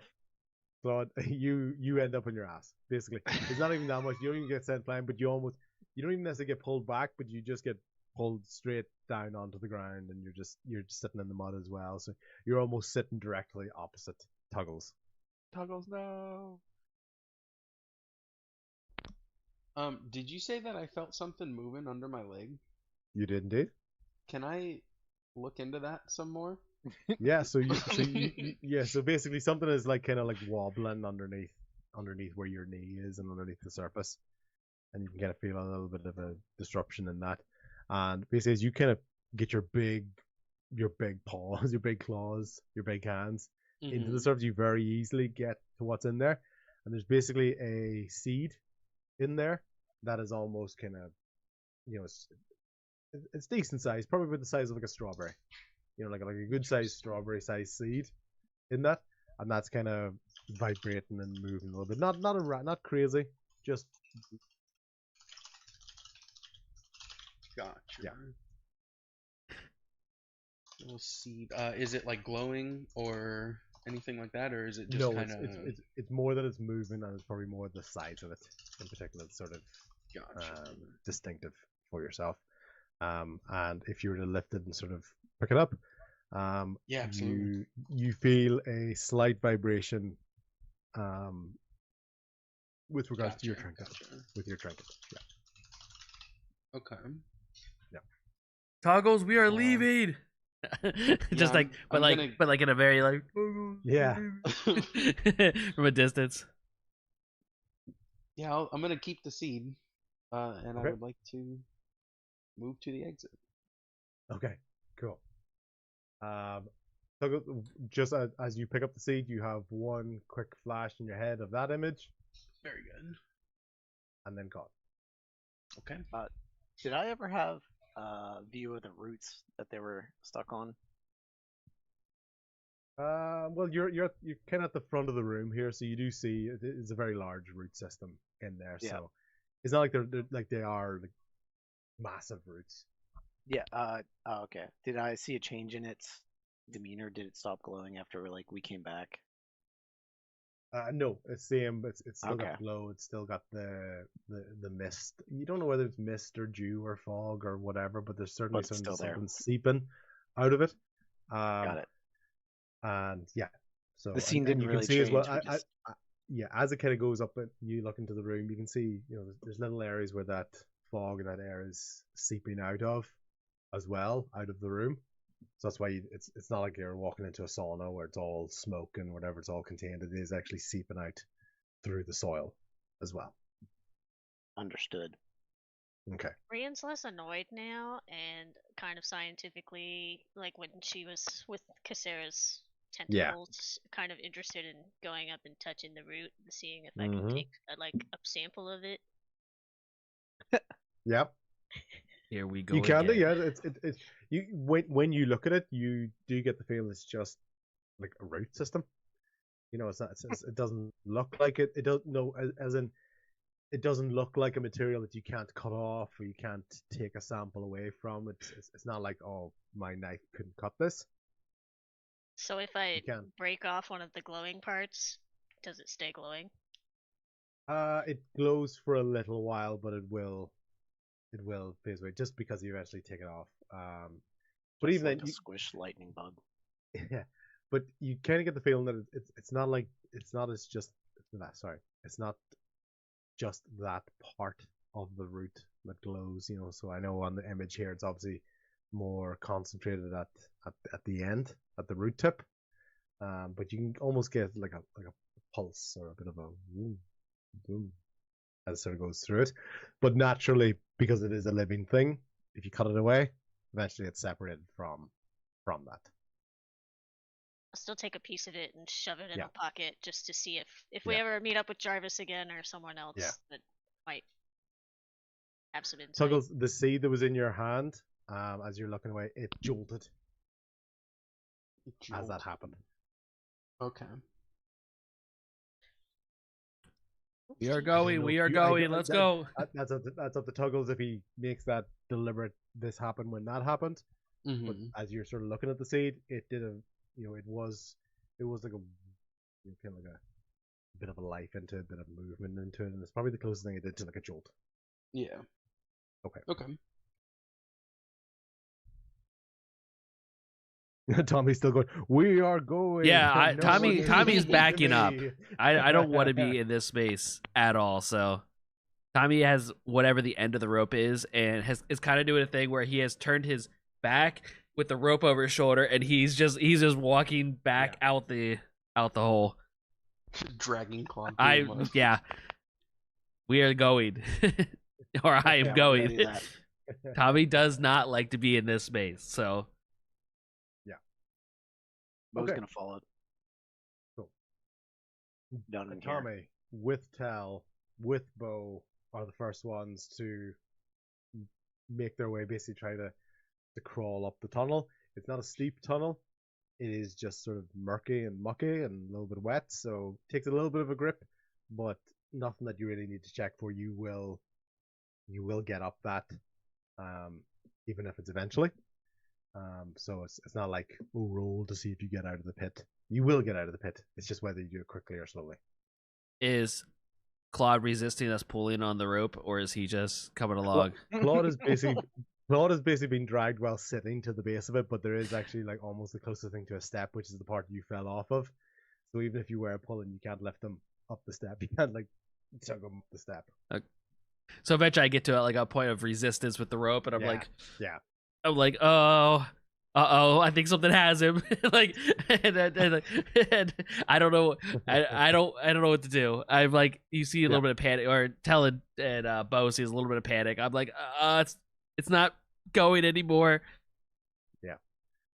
What I'm also going to say is, as everybody sort of, when people eventually do get up to the lighthouse or go on to the outside, I'm happy enough to show any other images to people, almost to kind of act like your memory. Would it be possible for me to try to remember seeing this particular image again, or this sort of particular page again? I didn't get a chance to look at it. Let's think of that as almost like the next time you do have a rest and you're sort of contemplating about that, which Rain will be glad to know. Rests will be available if you choose to, because it doesn't seem I've to be spent anything. a lot of spell slots, okay? Yeah. So that's okay. Okay, Claude, you are sitting on the ground in the mud, being dragged by a rope. Tuggles, you have stood up. You have a new seed in your hand.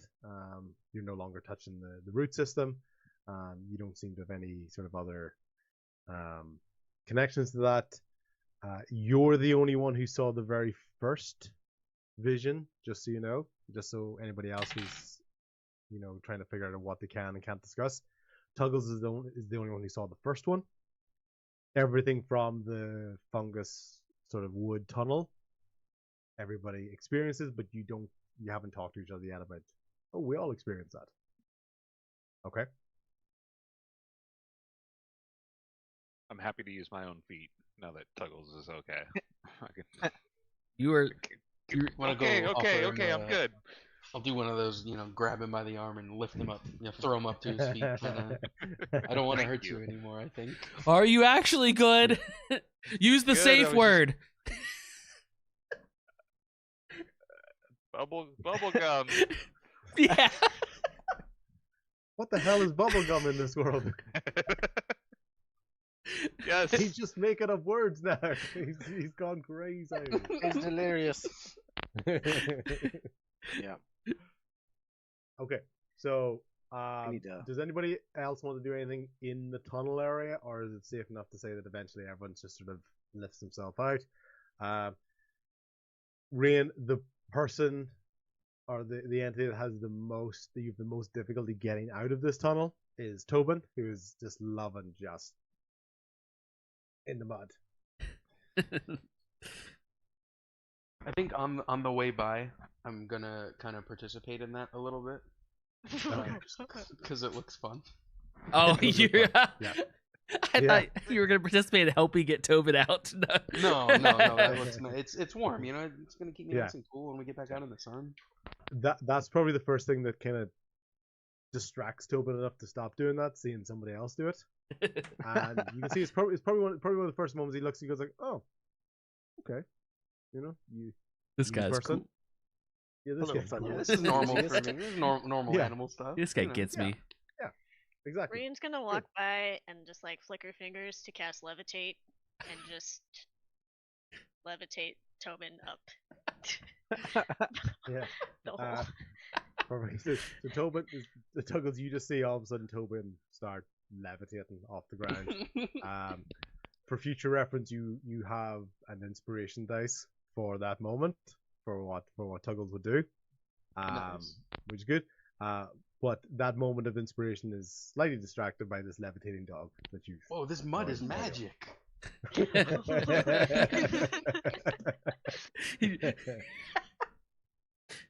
I just picture you laying there yes, waiting to. the longer you Yeah, wait, yeah. the longer I you do a wait, bunch you're of not little hops. levitating. No, that's it. You eventually decide you just have to stand up as well. So maybe it only works on dogs. You don't know. Mm-hmm. That makes sense. Yeah. Does Okay. it? So you basically come out of the tunnel area. You've made your way into back into the lighthouse area. You have all the different levels of the lighthouse if you wish to investigate as much as possible, or you can go outside.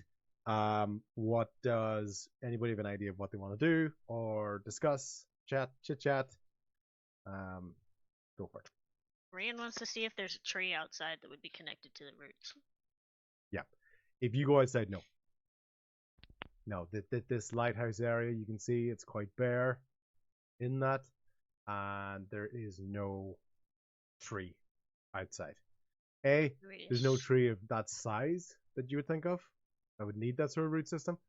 And B, even when you're looking at the root system, the way it kind of went down into the ground, it's not like it was going up into the roof area next, as in like going up towards the surface. It was more going into the wall and out. Does that make sense? Yeah.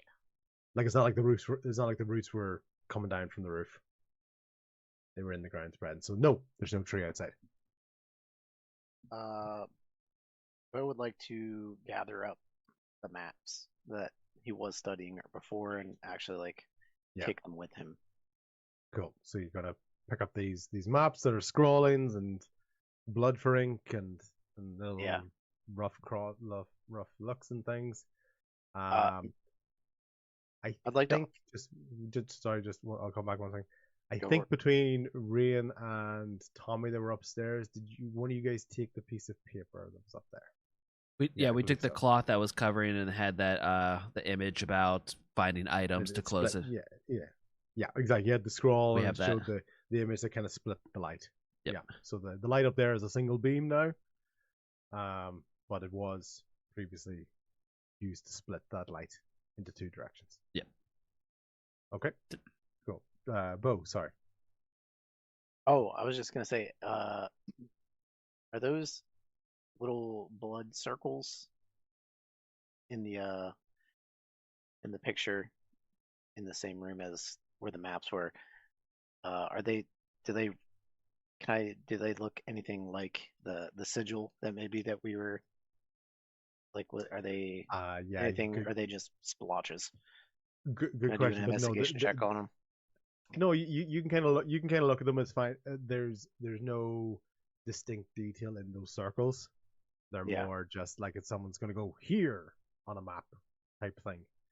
Yeah. I guess I meant more like the blood stains on like the bed and like on the floors. Oh, right. They are closer to this one.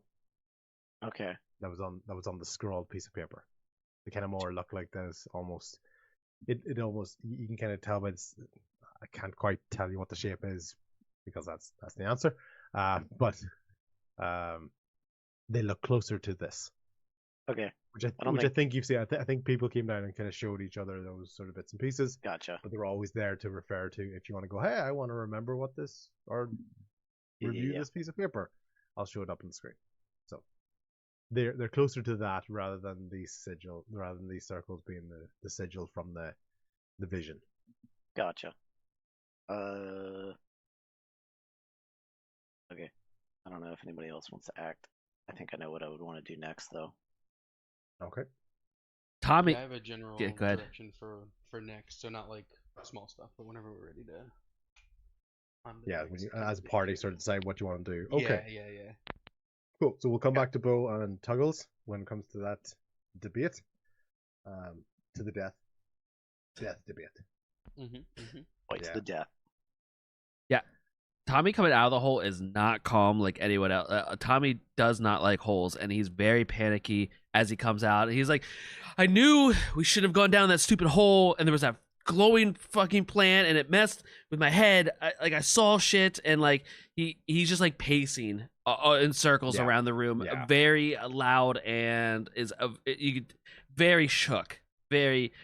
He didn't want to end up in the hole. He got pulled into the hole, and then the hole fucked with his head, and he is not calm about it. And he's just like, and there's people, and there was a big monster thing, and like I saw stuff, but I wasn't there, but I was there, and I think I was, and he's just like circling, not. Yeah. Tommy, you gotta calm down. We've all seen it. I think. Oh no, well, we didn't. No, we've all been. This isn't the first time we've been in a hole, and seen some visions. I saw a vision too. I mean, I saw a bunch of different images. I don't know, but you gotta pull together, man.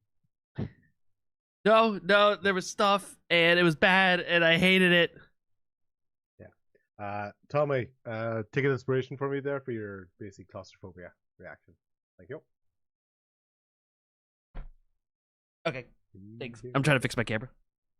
Okay. Cool. Well, we're not in the hole. You don't have to go in the hole again anymore. All right, buddy. Okay. Cool. Tell Claude or Ryan.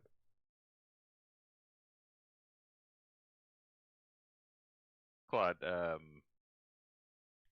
looks at Tuggles sideways for a second. Not like hostile, but like kind of nudges him and goes, "You good, bud?" Yeah.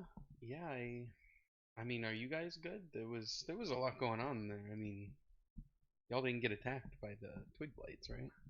Yeah. Well, that's twig blights. You talk before the vision? Yeah. The vision? Yeah, in the hole. We were there. We were I don't know where you guys went. I thought back up to get help, but I was fighting. And then the visions happened. It was all kind of at once. There were no twig blights in that hole, but you turned on us for a second, and on stupid hole, sure stupid visions. On who? You. I didn't. No. It was brief. You made contact with those roots. I know they were glowing. Rian took a sample. Rian, did you detecting anything from that? Something had an effect. I mean, I didn't get anything immediately from it. It's more. I guess I can do an Arcana check now, or some sort of investigation, something. Or nature. You can do. Yeah, you can do absolutely anything. Just give me an idea of what you think you're looking for.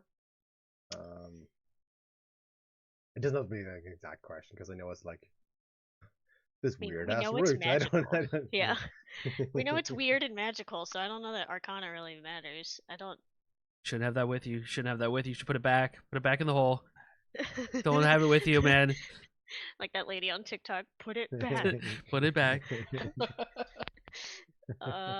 Yeah, I don't really know what to. I just took it because it was glowing, and I'm not really sure how it fits in yet. So, Claude, I'm not really. Unless there's something specific you want us to look at it for. Everything happened so fast. I'm not sure, but it seemed like when Tuggles physically touched the root, something took control of him. I don't know if it was something or there was a force. Oh well, I obviously took the root without being taken control of. Yeah, so those are the same twig blades you fought at that. What was it, the lumber mill? Yeah, I mean, yeah. I That think I don't know if they were. Yeah, it was. That felt really similar. How often do you see these twig blights, man? They seem like are they I following you? don't know, and none of you guys see them. Is crazy to me, bro, because they're there. Oh, I Haven't saw seen stuff. any. I saw stuff. It was not good. It was just the three of us Well, in that cavern, in that hole. I mean, unless you're talking about, did you guys see that portal and that hand? Is that a twig blight? Is that what you're talking about? That was a big twig blight. Is that what it? I don't know, man. So I remember seeing I that. don't know. Almost like a root system. I love the idea of Tuggle saying bro.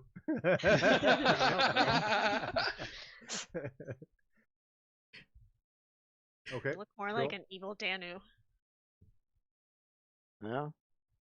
I guess. And kinda. who? So we all saw the same things then. I take it. Rian, This sounds real familiar to me. Rian, you've one flash of an image in your head whenever you said Danu. Okay. Just something you recall whenever you were looking at when you're thinking back. I mean, That's one split, just very, very, very quick image that pops into your head when you said that. do we know of any other earthen gods that?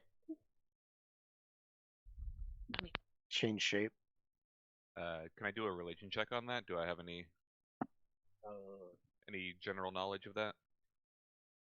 It doesn't seem to be linked with any sort of gods that would be in your what do you call it, like hierarchy or knowledge base. Pantheon. Pantheon is the exact word I was looking up. yes. Is So Danu the haunting Greekers us that- because we told him to get off his ass and then he died for us? We told We? him. It's so weird how this is a we thing now. Yeah. We were all there together. I mean, maybe he never Remember when actually. you guys told him to maybe get off his it's- ass? Maybe he's not dead. Maybe it's just his physical entity died.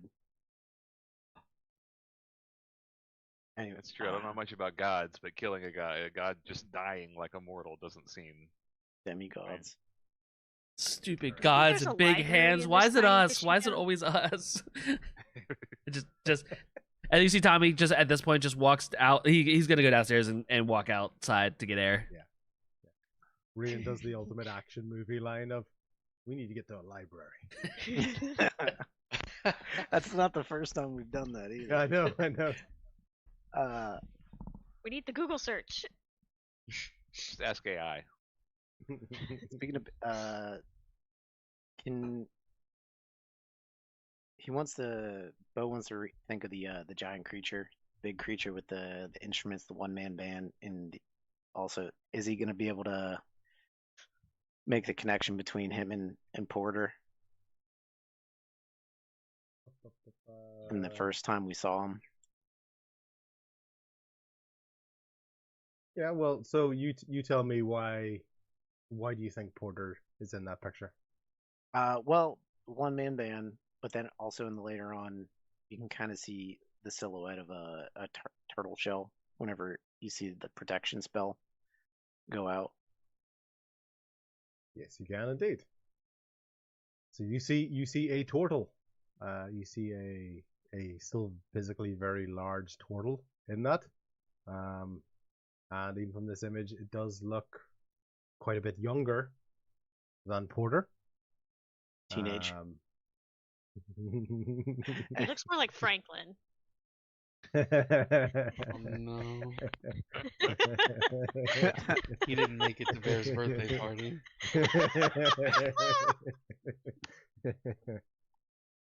But yeah, he was gonna try to make that connection. I think it's fair to make that connection. I think it's fair for you at least to have, but rather than me sort of saying the answer to you, it's fair for you to have that theory. Yeah. You can see why it's there. Yeah. So that's your theory. I know he's ancient. Man, I wonder if he's a ninja too. He was. I mean, Teenage. He's a mutant. He's a turtle. It's almost so perfect. Appreciates the Renaissance arts. What if he likes pizza?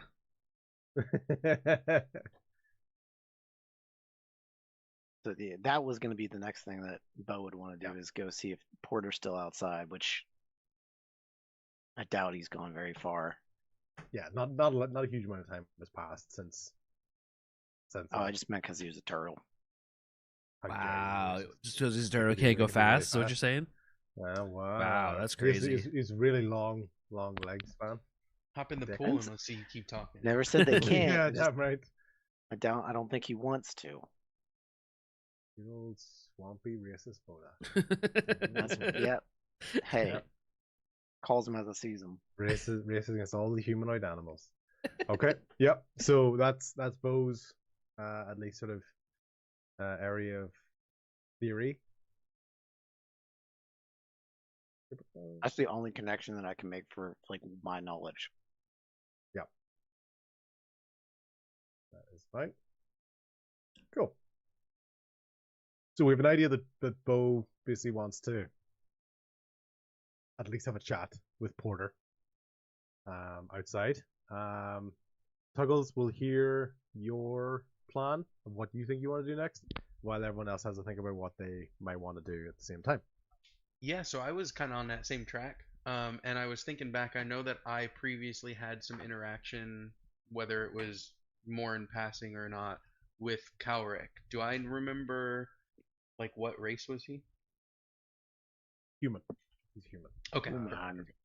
So that's what Calric looked like. Yeah. Okay. Gotcha. Yeah. Yeah, I was kind of on that same train with the turtle. So I'm good to follow Bo on that one. You guys think we should go talk to We're outside? He might have some. I mean, he was friends with Alric, kind of. Mm-hmm. As Tommy's already stomping out the outside. Yeah,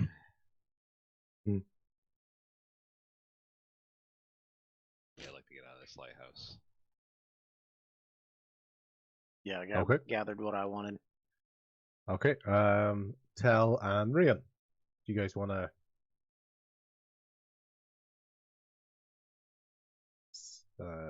check anything, remember anything, review anything? Yeah, just processing, and we'll just follow the group to talk to the turtle while thinking about a library. See, I at least use his name. I don't just call him Turtle. Yeah, plus he's a turtle, you racist. It's tripping up my... It's not just my Irish accent, it is actually a different word. But we talked about Franklin the turtle, and now there's Porter. Oh, is he like turtle. a mixture? Yeah. Is he like a mixture between a tortoise and a turtle? I can't say it. Turtle? Porter the turtle. How's it spelled? Is it like like a cake? Turtle is just turtle with an O instead of a U. Mm-hmm. Okay, yeah. Okay. Yeah. I keep wanting to say Portus the tortoise. Oh my god. Portal the turtle. I can't say that one. Yeah. It trips me up. I know. It'll get you. Okay. So Tommy, you're already outside. Basically, kind of half freaking out, trying to compose yourself. Everybody else is just following you out the door. Tell, is there anything you sort of want to check on or review from your memory of the scene, or add to anybody else's thought process? No, I'm down to talk to the turtle. He's still feeling the effects of waking up from that split second. Remember you wanted to try to understand that incantation? Yeah, but I don't think I have anything that'll work. Oh, well then what were you talking about? You said you wanted to cast a spell. Yeah, but it was Stop. something that needed to happen. This is what the DM wants us to fight against each other. Don't let it. Don't fall for it. Stay together, group. Yeah. It was something that EVP will come soon. Soon. Yeah. Actually, DM, while they're talking to Porter, Claude's only gotten like visions and stuff from his patron, but all these visions have kind of like made him curious. Can he sit down and can I sit down and meditate and try to commune with my patron and see if I can find out anything about like a god that's been sealed away like that? Yeah, you can, of course. So, basically, as you're communicating with your patron. Tell me a little about your patron. Like, how do you experience their voice, or their messaging, or does it sound friendly? Is it charming? Is it scary? What's the sort of thought process? I think so far, from my experience, it's been mostly imagery. But this patron is kind of a god of justice and also like vengeance. Yep. So I think it's a serious tone. It's yeah. Not dark, but serious. Yeah. Okay. And that justice should be served. Cool. Okay. Let's give you a couple of, let's call them cryptic visual clues, which are definitely not just made up on the spot, but yet actually will work with the theme of the story. And don't you dare accuse me otherwise. For I am the DM, and I will destroy your characters, side characters. Relax, man. You're on edge. You're on edge, DM. We didn't say anything. I'm not. Anyway, right? I'm cool. It's all good, dude. It's all good. It's your story. You're all unorganized. I am the Senate. I will smite you all. Okay. Right. So, Claude, as you're having this, you're trying to commune with this, and it isn't exactly direct language with yourself. You basically have these images that were appearing during. You're almost recalling what came through the image, and you're looking for additional information or emphasis to go with that. Okay. As you look at the first image, you see, and I'm almost going to describe this to you as feelings that you have. Okay, additional feelings that you have with this. This is a loving, almost familial mentor sort of role in this. From a very long time ago, you can see the direction of this. You can see, first of all, the comparison in the size. You can see the looking upwards, almost similar to a master and his canine, but less master servant, more mentor mentee idea with that.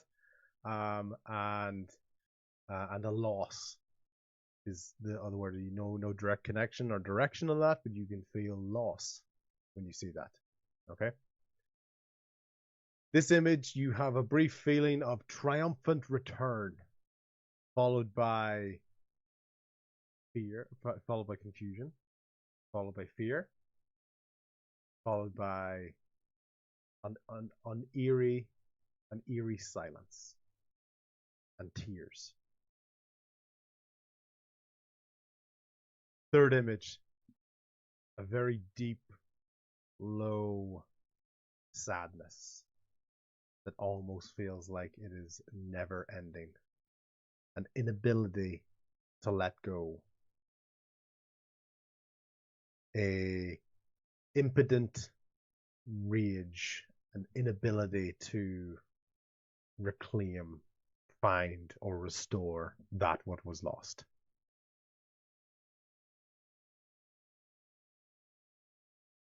Okay. Do I get the sense where like which figure? So what I'll do is you've got the sort of that. I'm gonna let you pick two of these images now. So basically we'll almost do it like a 3, 2, 1. Right? You've got a little bit on 3 of them. Focus on 2 of them. Tell me which one you don't focus on. The first one with the 2 figures and the last one with the altar. Cool. Now what do you want to think about when you think about these 2 images?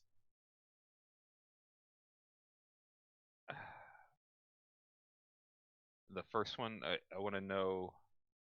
You explained kind of the relationship. Yeah. How did it like end, or like what is it like currently? Is it still Did that relationship change and how it changed? Yeah.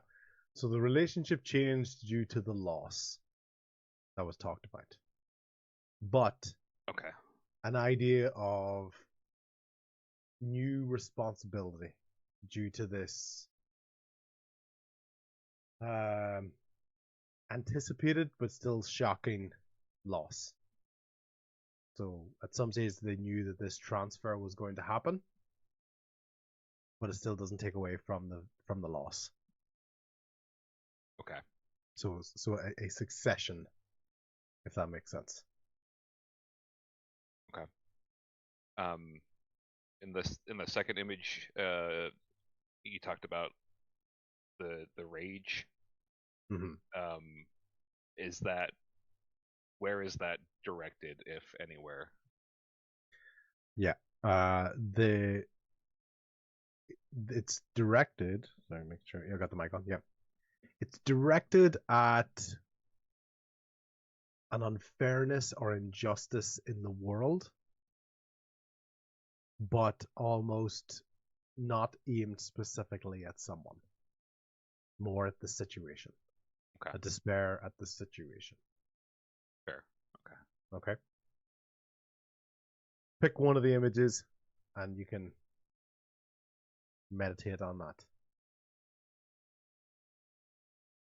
I'll go with the first one.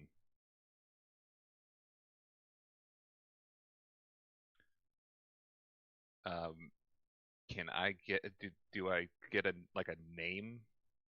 names or so this was you don't have a name at the moment. You have a visual of a place. You see a very large canyon. You see waterfalls. You see trees. And you see almost natural life itself using this as a convening or a meeting place. With that, the perception is really supposed to be that this thing is almost so ancient it doesn't have a name, or if it did have a name, it's been long forgotten. Mm-hmm. Yeah. Is the location as opposed to say Danu because it had siblings. There's a need for a moniker. There's a need for a name. And even that's a long time. And this is so long ago that your patron doesn't even really bring that to its mind. It feels that there's something else you need to know rather than a name. Okay. Is that location one that's familiar, or do I get a sense of direction to it? You get more like a sort of a north, south, east, west, because the way like an ancient patron would talk to you wouldn't necessarily be beside that town, because towns rise and fall in their lifetimes and they don't really care about place names. But you do very much get the feeling that it's inland. And what does spring to mind is the idea of the lighthouse pointing inland, as opposed to lighthouses normally point out to sea. So what the patron does for you in that is reminds you of that. It doesn't tell you, but it briefly shows you the lighthouse and the fact that the light was pointing inland and not out to sea like lighthouses are supposed to do. Okay. Cool. Excellent. All right. And let's get the lighthouse again, and let's get Porter up. Portus the tortoise. Yeah. So basically, he is still sitting on the beach where you had left him after the scuffle with the sea hag. You see that he's moved a little bit inland from where he originally was because the tide had come in to that, and you can see that he's basically sitting on a different rock or a different, or it has to be a rock because of the size of him, away from the water's edge. And he's barely playing the banjo, but he's not even really putting any effort into the tune. Just contemplative and looking out to the sea. Yeah, and then I can talk a little bit more about that whenever someone brings it up, basically. So, Tony, you wanted me to take the lead, or you want to go? Because I know you kind of wanted to talk to him too. No, you can go for it. You guys got that music thing for you. Yeah. Icebreaker. Make some music together. Make some music together. I don't know about that. But I guess Bo's just gonna call out, like, whenever he sees him, he's gonna call out to him, Porter, Porter. And he's gonna make his way down to the beach. Yeah. Porter, do you have a moment to talk, buddy? I have time to speak. He doesn't look at you when he says this, but it's kind of one of the first times as well that you really get a good look at his face, because of course you briefly started to talk and then a lot of things happened, and this is probably one of the first times you really can see the age on this, because you would have been probably more enthralled by the idea of this is a turtle. You haven't really seen them, and you haven't really had the perspective of what's a young turtle, what's an old turtle, etc. I mean, he alluded to the time and how, like, he did, yeah, how it's much longer. A longer span for me is such a short span for him. So yes, I do recall that. No, you're totally. Don't worry. I know you're not metagaming. I'm just more bringing that up as well. So yeah, so he engages with you, but he doesn't look directly at you. He's still looking out to the ocean. Yeah, and you can as a 20-something-year-old, he kind of, like, really, Bo can finally take in what the age can do to him and where it's been. Yeah, it's really this time where you start to see a lot of the marks we kind of talked about before. You can see scars and marks on the body that have been healed from a long time. You can see a decently large crack on his shell near the base of the neck. You can see he's kind of got a scarf on. He's got the harmonica, but there's a pretty decent size of a crack there. Skin tone is basically light earth tones, with some scars on the underbelly and the face. He's got a soft, faintly smiling expression that seems approachable, but dull blue-gray eyes. Almost looks like he's looking out to the distance all the time. There isn't really a focus on that.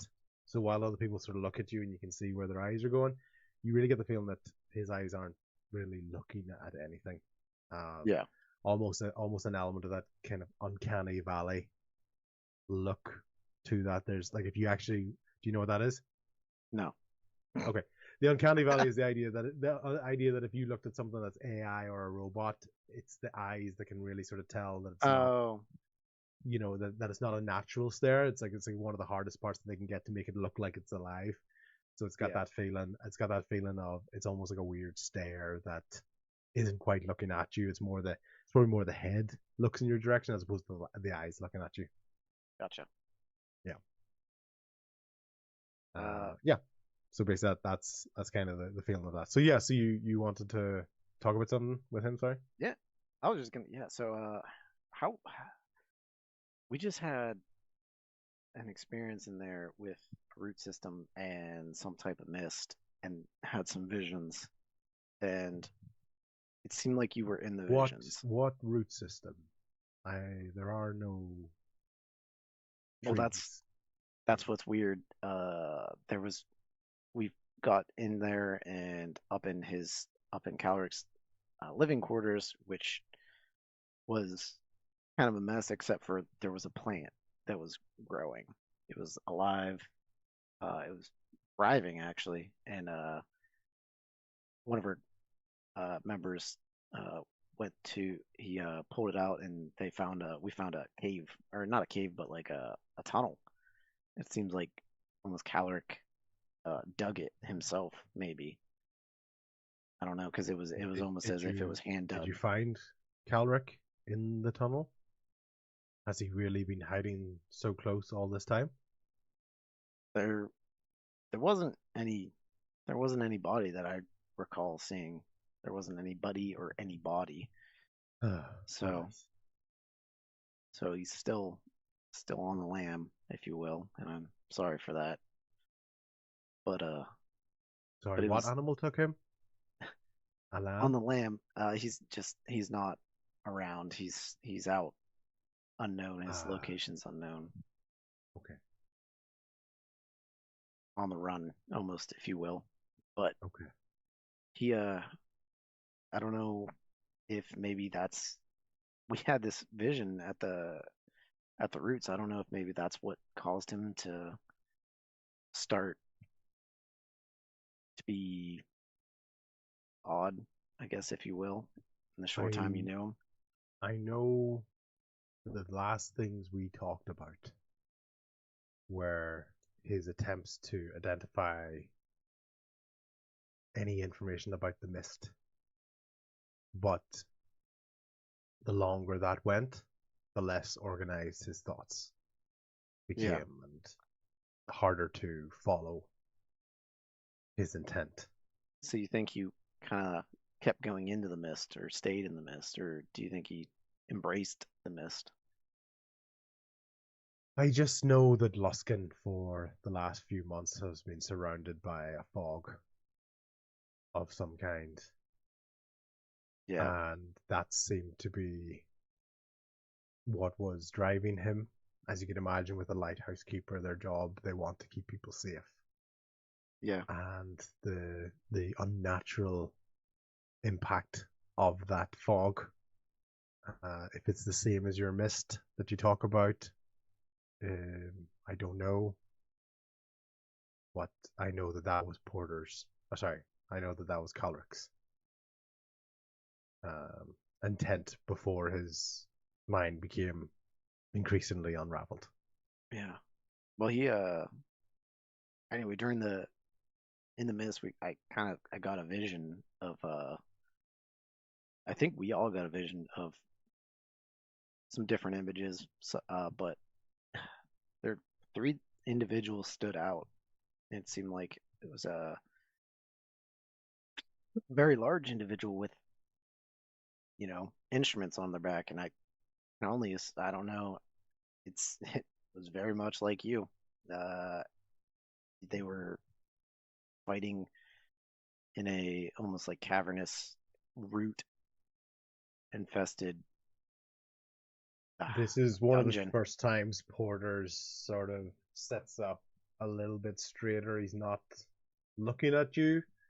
I think Yeah. he's trying to convey that he's still listening, but a little bit more intently. Yeah. And can you tell me more about these three individuals? I mean, they're vague flashes. It seemed like the only one I really could make. It seemed like there was a mountain dwarf with a hammer, and another smaller individual. I couldn't really tell. They were smaller than the dwarf. These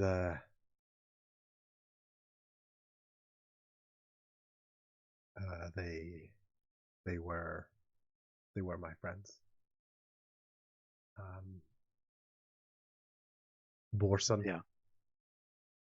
is my dwarven friend. I haven't seen him for a very, very long time, probably since that day. But I did my best to get him out. And Alio, my tiny friend. Unfortunately, he didn't last long from that scuffle. But he's the reason that I got out. It's not the first time he saved me, but it was the last time. Condolences. I'm sorry. Thank you. I mean, it's unfortunate to lose a friend like that. And you said this is the last. That was the last time you saw the dwarf. Was it because, or what was his name? Borson. Orson. Did he leave because of the loss, or it? No, he was injured very, very badly, and he had to return to his his authority, his kingdom. No. I'm not sure he didn't like to be called. He didn't like to be called that, but I would have. I don't think of many other words in a kingdom. So you're saying he was a king?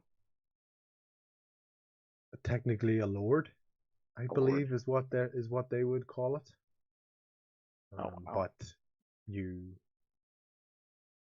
have many different titles in your world that I don't. And I know really the dwarves have quite the hierarchy system themselves. They do, but I always appreciated Borson for someone who just always felt the responsibility to do things himself rather than put others in harm. But that was maybe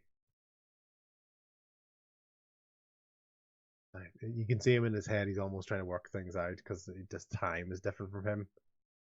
He goes, "Is centuries? Is that a thing for you humans?"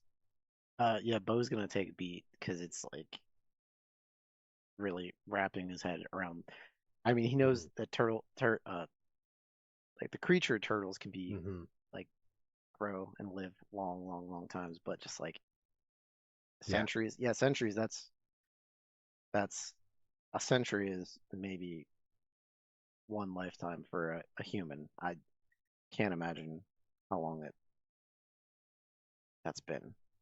Well, I have been alone for a very, very long time. What? I do. I know of decades.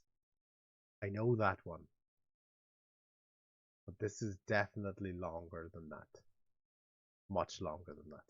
Many, many, many decades. That's why I think I tried to use the word correctly, centuries.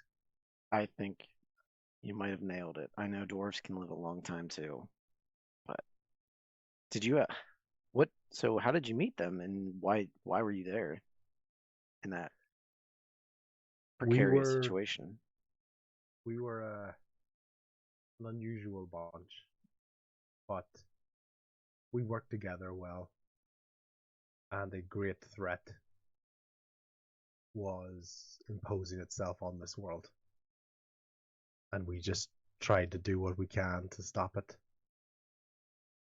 We don't understand even fully what that threat was, but we knew the scale of, let's call it, the initial impact, even before a full-blown incursion.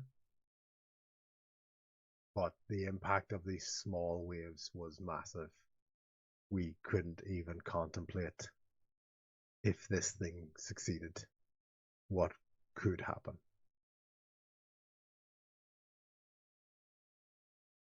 Did you do it? Did you stop it? I like to think that we did, but I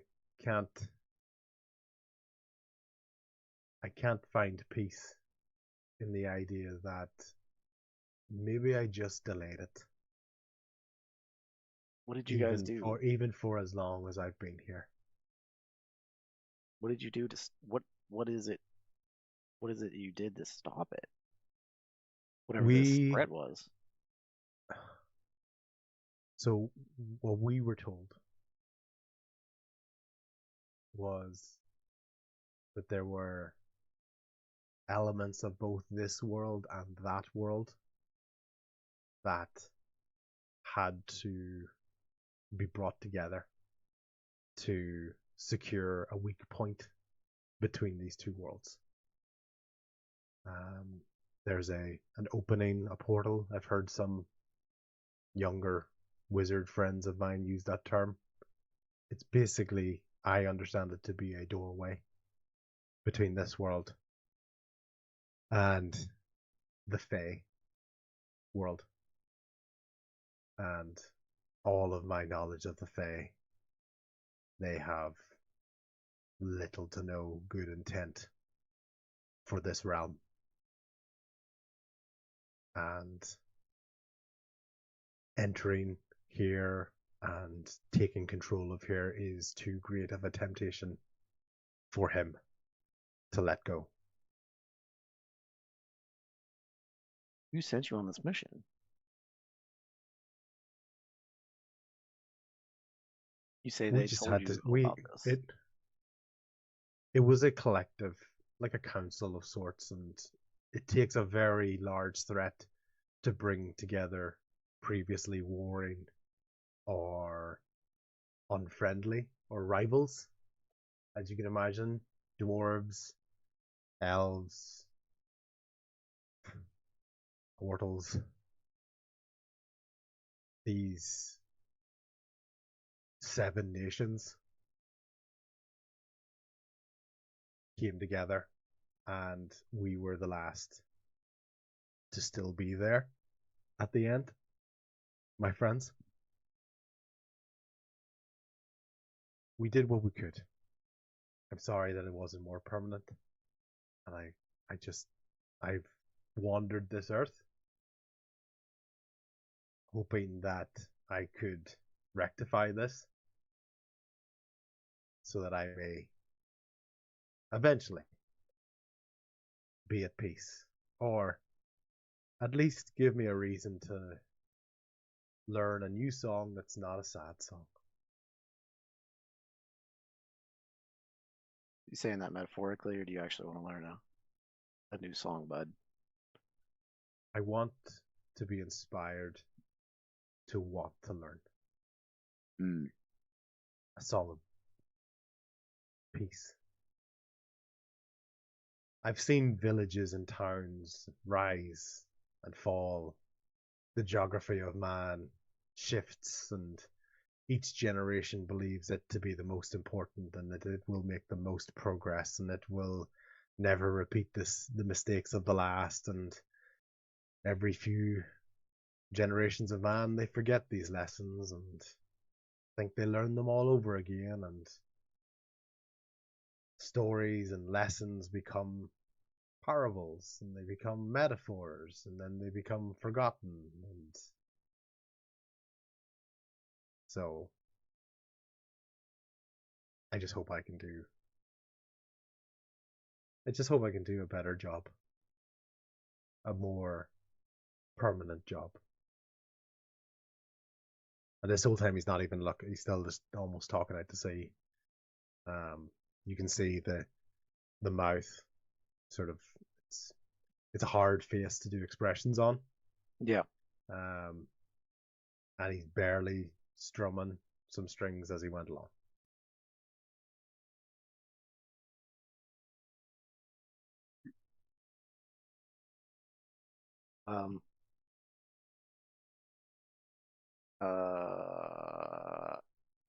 I think I'm gonna mention. Let's see. Portal. We encountered a portal back where we came from before we made our journey up here and up to this part of the Sword Coast and up to Luskan. Do you think maybe that threat is back from the Fey world? I unfortunately do, and I suspected I didn't want to worry Calric with this because the timings could end up being longer than his lifetime. But he became obsessed with this fog and these natural impacts onto this world. So I'm not surprised. And you definitely don't seem to have a sense of urgency to fix things. I think that is actually unfair, my friend. I give a lot to prevent this the first time. I'm not. And Yeah. I am old. I have done a lot. I understand you're young and wish to run headfirst into everything. I did too, and I almost ran headfirst into uh, a bark dagger, a fungal decaying spear. If it wasn't for my friend Alio, so if the only thing is, there are a few items that I think could help. I just don't know where they might be. I have an idea of where we fought, so I might know the where, but I haven't known the when. I haven't known the how for a very, very long time. Well, I guess what you can do for this, for us, since we do like to dive in head first, if you will, uh, can you tell us what the items are and maybe where to go on this map? And I pull out the map. Yeah, he won't know what the items are. What he'll give is a description in terms of that there's a combination of that the goal is ultimately to seal this permanently, and he believes that a weapon of that world and a piece of the doorway could be brought together to seal that weak spot forever. But he has an idea. What he does tell you is that where he fought is a place called the Roots Canal. That sounds like a very good description for the images we saw. Well, if you wish, I can accompany you. I will not slow you down because I have a longer leg span. But if you wish to go about this on your own, I also understand. And that you'll have my support when called upon. Well, I'm just one man speaking for myself, and I know we kind of came up here to chase down a circus, but I guess I'd have to look to the group and see what they want to do. Cool. So we'll basically, with this, we'll kind of run through any sort of quick questions that people might have for Porter in this moment, just to bring this session to an end, which can kind of lead towards the next session and maybe have an idea of what you guys want to do as a group. But also, don't be afraid that if you have questions for Porter at the start of the next session, you can pitch in and come up with stuff. That if you have a thought later on with that, I just know we're looking at the time as kind of a nice sort of drawing point in terms of what we want to learn now, but we can still figure out more stuff later on and have a bit of a plan of what the party might want to do going forward. So you show him the map, and he looks at the two circles, and he basically points out where the Roots Canal is, and it's the furthest inland. It's not actually on Calric's map. Oh, okay. It's actually further. It's actually further inland. So he marks a point on that, which is further inland. The canyon area which it looks like a lot of forest and looks like sort of, it just looks like a rock formation in the middle of a forest. He doesn't know anything about that. But what he points towards the mountain is that, to me, looks like Borson's temple.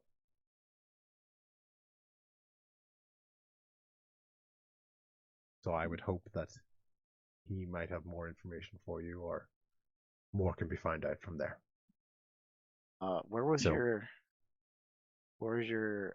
friend laid to rest? Alio? Do you know? Alio? Yes. He was. He always had a fascination for the sea. So he actually had asked to be buried at sea, but for that same reason, it's as well as my injuries, and he's pointing towards the crack on his shell. He goes, it's also the reason I don't want to go into the same waters as my friend. Sounds like we won't be visiting his tomb or site. He he was a he was a very, very small individual. I do think you'd find it very hard to find him in the ocean. but speaking of Alio, if there was a way to do it, he would probably know. Yeah, so that's kind of the information you're going to get from him in terms of adding to the map without necessarily pointing out every marker and everything. Cool. Anybody else want to ask anything in sort of last sort of wee flurry of questions? What we might have for Porter, or even just if you want to discuss amongst yourselves what's there. Porter's basically just barely strumming away on his banjo.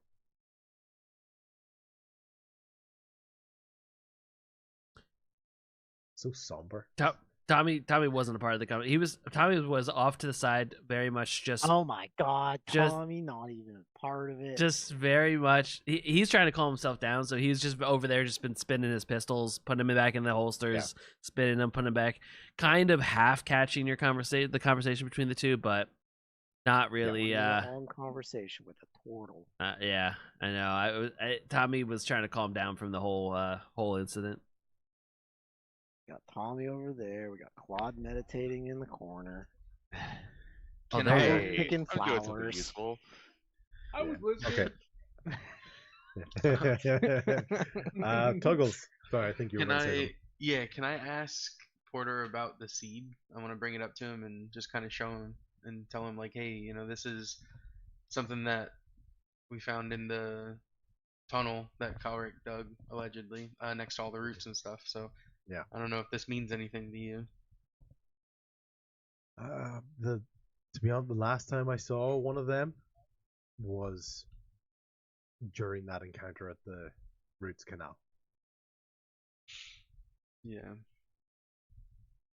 I'm gonna hold on to it for now and see if it helps us out later, I hope it does. Hope it does. In what relation did you see it in that Roots Canal? Just in amongst the vegetation and the fungi and the growth. It's what stood out was probably the size of it in particular. Unfortunately I'm not a herb doctor. As you imagine, Porter doesn't know the word for herbologist, so that's why I'm going herb doctor. Rather than Brendan doesn't know the word for herbologist, it's like, Porter doesn't. I swear. I'm smarter than a turtle, I swear. Okay. No one is. Right. So anything else? Anyone else wants to ask, or we can obviously put these pictures as well onto the Discord or the WhatsApp group, and people can look at them. And if there's any other questions people want to think about, what a brief idea of what the party thinks they might want to do next. Take a nap. Long rest. Nope, right back to it. Go straight to the Roots Canal. Straight to the mountains. Let's go see some dwarves.